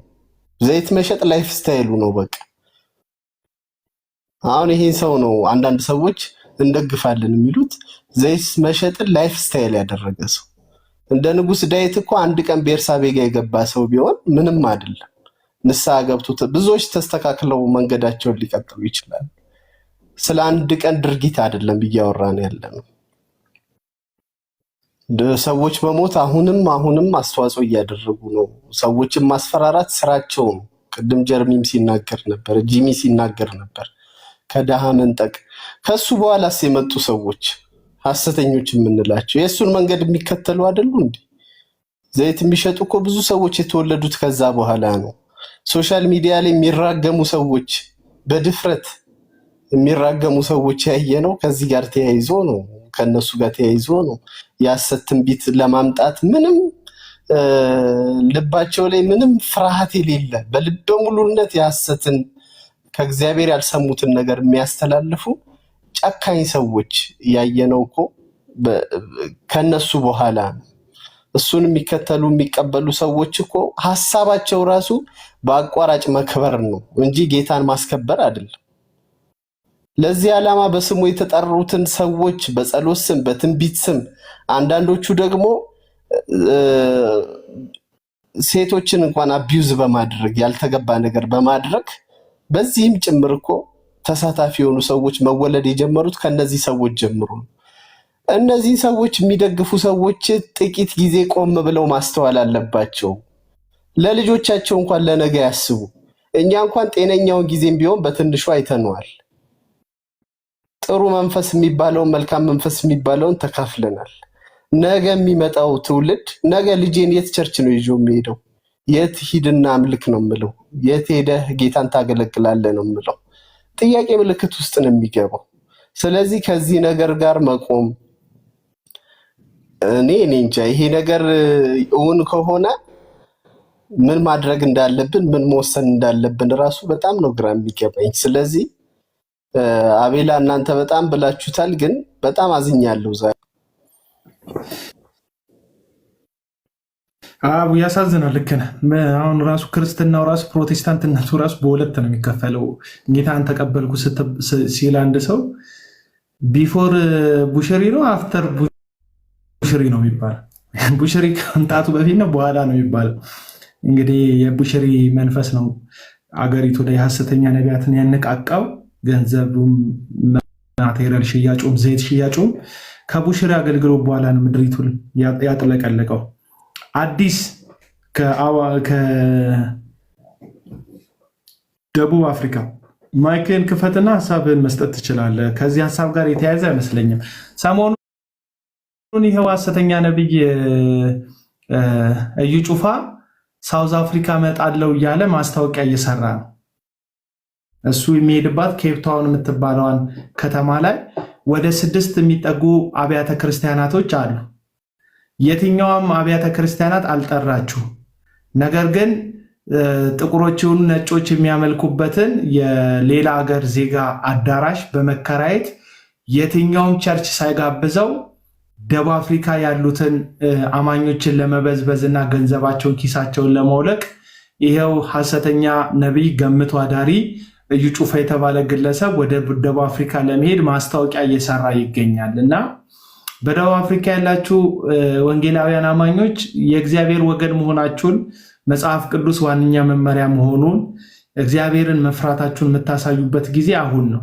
በእርግጥ ይህን መልእክት ሰምቶ ያው ከሐሰተኞቹ ጸበል ለመጠመቅ የሐሰተኞቹን ቡራኬ ለመውሰድ በአጋንንት መንፈስ የሚሰራ ሰዎችን ገንዘቡንና ህይወቱን እንዲበዘብዙበት የሚሯሯጥ ጴንጤ እንዳለ አውቃለሁ።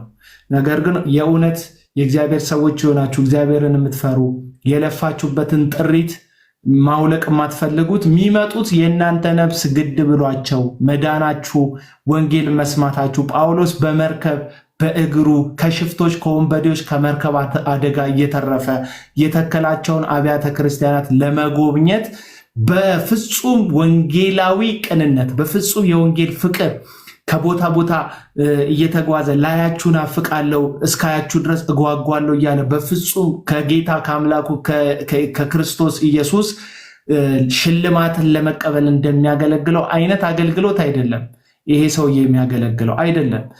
ስትራቴጂ ነድፈው ወደ ደቡብ አፍሪካ የሚመጣው ቀበቶ ከማዞር ሱቅ እስከ መክፈት ድረስ የተለያየ ስራ 24 ሰዓት ሙሉ ከአውሬና ከሌባ ከደቡብ አፍሪካ ዘራፊዎች ህይወታችሁን ነፍሳችሁን ሽጣችሁ ቤተሰባችሁንና ራሳችሁን ለመቀየር ታተራችሁ የሰበሰባችሁትን ጥሪታችሁን ከእጃችሁ ላይ ሊያወልቅና ሊሰርቅ ነው የሚመጣው። በአጭሩ ሊዘርፋችሁ ነው የሚመጣው። ኢየሱስን ሊነግራችሁ አይደለም የሚመጣው። የሐሰት ተስፋ ይሰጣችኋል። በቴሌቪዥን የሰማችሁትን ያንኑ ንግግር እንዲና እንዲሆንላችኋል ከማለት ውጪ ምንም ሊያደርግ የማይችል ተራ ግለሰብ ከሆነ ተራራና ምንጭ ጫካ ጀርባ የመጣ ገምቶ አዳሪነቱ ድንገት ከላዩ ላይ ከሚሰራ የእግዚአብሔር መንፈስ ካልሆነው ከእርኩስ መንፈስ አንጻር ስኬትን ምድራዊ ስኬትን ያገኘ እንዲመስል ያደረገው ሐሰተኛ ነብይ በቃኝ የማያውቀው የሰበሰበው ያለኝ ይበቃኛል የማያውቀው ሐሰተኛው ነብይ እዩ ጩፋ ገምቶ አዳሪው ወደ ደቡብ አፍሪካ የትኛውም ወንጌላዊ አብያተ ክርስቲያናት በደቡብ አፍሪካ ያሉት ሳይጋብዙት እየመጣላችሁ ነው። እንግዲህ አምልጥ ግፊያ ላይ ሲነገራችሁ ትሰማላችሁ። ኢትዮጵያ ውስጥ ታክሲ ላይ አዲስ አበባ ላይ በተለይ ታክሲ ግፊያ ሲበዛ ረዳቶች ወይም ተራ አስከባሪ ሌባ አለ ኪስን ጠብቅ ስትባል ጠንቀቅ ትላለህ። ዝም ብሎ የሚተሻሸን ሰውዬ ቼክ ትገላልጣለህ። ኪሴ ውስጥ ነው የገባው ምንድነው ቦርሳዬን የነካው ብለሽ ትጠነቀቂያለሽ። ሌባ አለ ጠንቀቅ እያልኳችሁ ነው። ዛሬ ደቡብ አፍሪካዎች ባንክ አካውንታችሁን ጠበቅ አድርጉ፣ ገንዘባችሁን ጠበቅ አድርጉ። እግዚአብሔር የሚሰማ የሚመልስ ጸሎትን የሚያዳምጥ አምላክ ነው።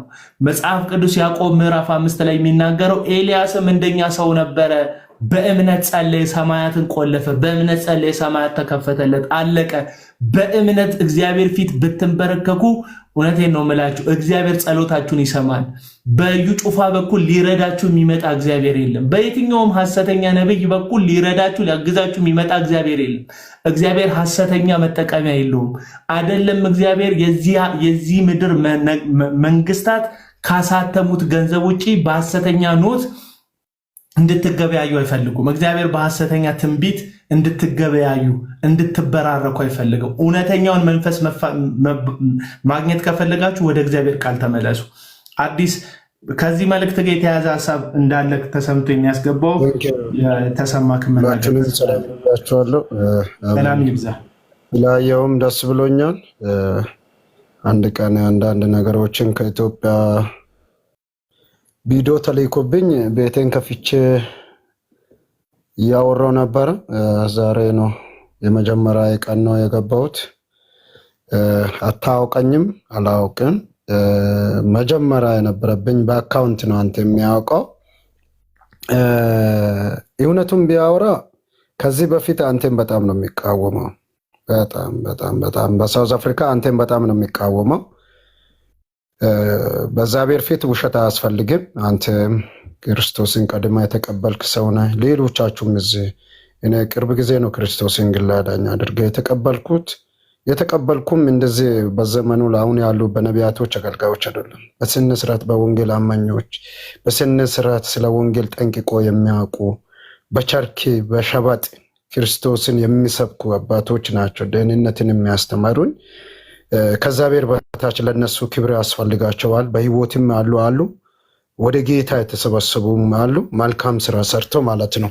እኔ ያለው ሳውዝ አፍሪካ ነው። የሚታወራው ነገር እውነት ነው። የሚችለውን አደርጋለሁ። ለሚችለው ነገር አሞ አንገቴን እሰጣለሁ። ጠንቅቆ ያውቃሉ። እዚህ በብዙ ነገር የሚያውቁኝ ሰዎች ካሉ 2 በአካውንት ነው የገባሁት። ስለ አንተ በሚያወሩበት ቦታ ከዚህ በፊት ጠንቅቆ የሚያውቁኝ ሰዎች ጋር በሌላ አካውንት፣ በዚህ አካውንት ዛሬ የአንተን ቤት ብቻ ነው የገባሁት። ወደ 1800 ምናምን ሰዎች እየተከታተሉ ነበረ። አንድ ቀን ወደ 800 እስከ 600 ሰዎች ስለ አንተ ፎቶን አስቀምጬ ያን ቦርሳ እንትን አድርገ በአንገቴ ላይ አድርጋ የሆነ መኪና አጠገብ ላይ የተነሳውን ፎቶ ሰዎች ላኩልኝ። ለምን አጀስት አም ሶሪ አንዳንድ ነገሮች ሰዎች በሚያደርጉት ነገር ሳይሆን እኔ በሰው ሀሳብ ማራመድ ሰው ነኝ። ሳሚ ጠንቅቆ ያውቀኛል። በጆበርግ ያለው ህዝብ ሁሉ ወንጌል አማኞች ጠንቅቆ ያውቃሉ። ከ9ኙም ፕሮፌስ ብዙ ሰዎች ምንም ልጅ ቢሆንም ያውቃሉ። ስደት ሀገር 2013 ላይ ነው የገባሁት። አሁን የሚችለውን አደርጋለሁ። ለሚችለው ነገር አንገቴን ይሰጣለሁ። እሱም በተንኮል በሌላ ነገር አይደለም። ብዙዎች እኛን በድለዋሉ። አብዛኛ እኛን የደቡብን ህዝብ በድለዋሉ። ከምባታን፣ ሀዲያን፣ የወሊታን ህዝብ ይህንን 3ቱን ብሔር ጎጥተዋሉ። እንኳን ስልኬ ባይሰረቅ ኖሮ አጋጣሚ የሆነ ሰምታችሁ ልትሆን ትችላላችሁ። የሆነ ቅርብ ጊዜ ውከት ተነስቶ ነበረ እዚህ ጆዋርግ ላይ። አጋጣሚ እኛ ለእንግድነት ሄደን ትንቢሳ ላይ የሆነ ግርግር ተፈጠረ። ለወንድሞቻችንም እንረዳለን ብለን በዛ ውስጥ ገባን። ስልኬ ተወሰደ እንጂ የፈለከው ቪዲዮ ስለ እዩ፣ ስለ እስራኤል፣ ስለ መስፍን በሹ፣ ስለ ዮናታን ከ2013 ጀምሮ እዚህ ምድር የገቡት አገልጋዮች ብዙ መረጃ ነበረን። በጣም ዛሬ በቃ አንዳንድ ነገሮችን ሲያይ በቃ ክርስቶስ ደግሞ ምስክር ነው። ሳይዋሽ ብናገር ዛሬ በቃ ያስለቅሰኛል። ያ ስልክ በማሄድ ሁሌ በቃ ያን ቀንም ለምን እያልኩ ከጓደኞቼ ጋር አብሮ የሄዱ ከወንድሞቼ ጋር ያ ስልክ ባሄድ ኖሮ ይሄ ጊዜ ያ መረጃ ያስፈልገኛል እያልኩ ነበር። በተላሙ ብዙ ሰዎች የሚያውቁኝ ቪዲዮ ይቀርጻለሁ። ማንም እንግዳ ከመጣ ይሄ ምንድነው የሚባለው ላይፍ ላይ ምናምን አንዳንድ ነገሮች ሲወሰዱ አምጥቶ የቸርቻችን አገልጋዮች አምጥቶ ለእኔ ነው የሚሰጡ። እኔ አሞ ሙሉ ቪዲዮ ነው ሪኮርድ የሚያደርገው። ይህን ቦታ ትቅረጽ ምናምን ሲባል እኔ ሙሉም ቪዲዮ ወስጄ ቶሎ ብዬ በእኔ ስልክ ላይ ነው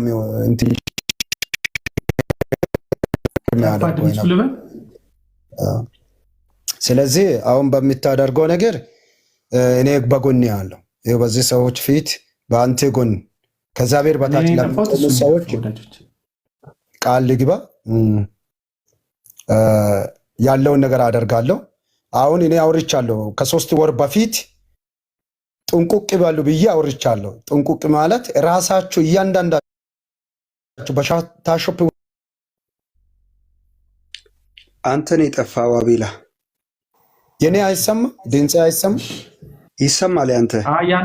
ስለዚህ ከ3 ወር በፊት ምንድነው ብዬ የተናገርኩት በጣም ወደ 1000 ምናምን ህዝብ ስብሰባ ነበረ በወንጌል አማኞች።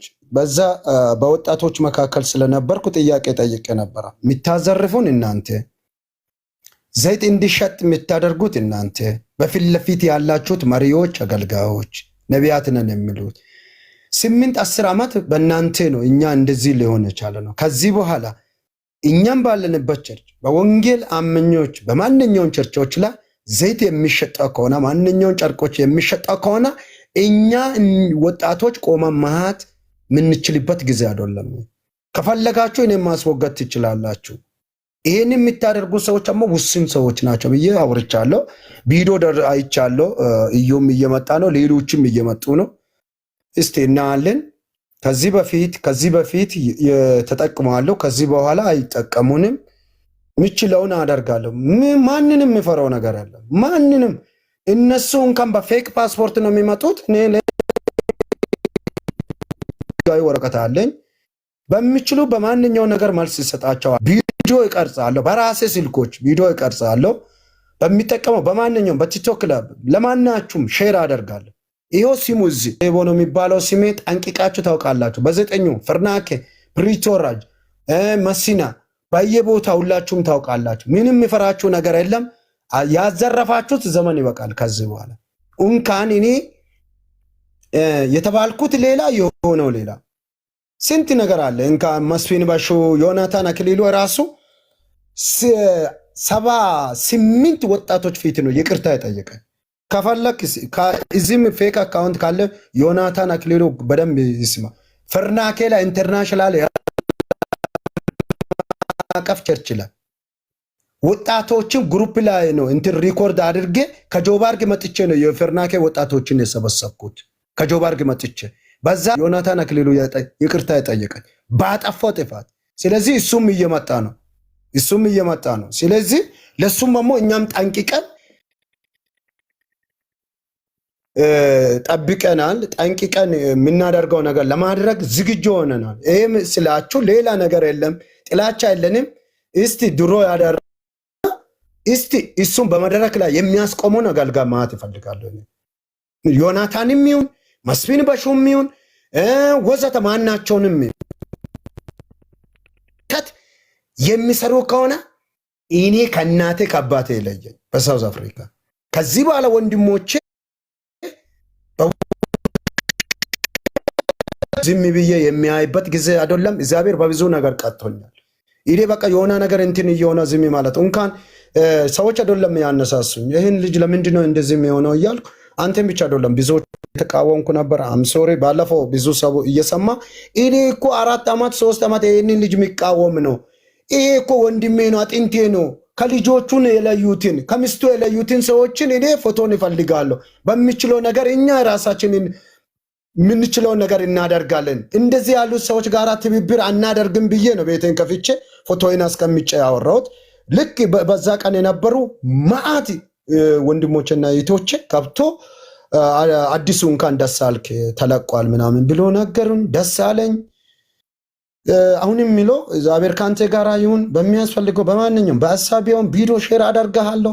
እነ ኒቃም ሌሎችም ጠንቅቆ ነው የሚያውቁ። እነ ኒቃም በሳውዝ አፍሪካ የሚሆነው ነገር ቪዲዮ የሚሰጠው እኔ ነኝ። ስለዚህ ለአንተ ምንም ቃል ይገባለሁ። እዚህ ጋር ያላችሁ በሚያስፈልገው ነገር በጎን ይቆማለሁ። እነሱ ይምጡ፣ እኔ ቪዲዮ ይቀርጻለሁ። ከዛ በኋላ እስቲ እኔ በሳውዝ አፍሪካ በማንኛውም ቦታ ላይ በሚሄድበት ቦታ አዲሱ ቪዲዮ አትቅረጽ የሚለውን እስቲ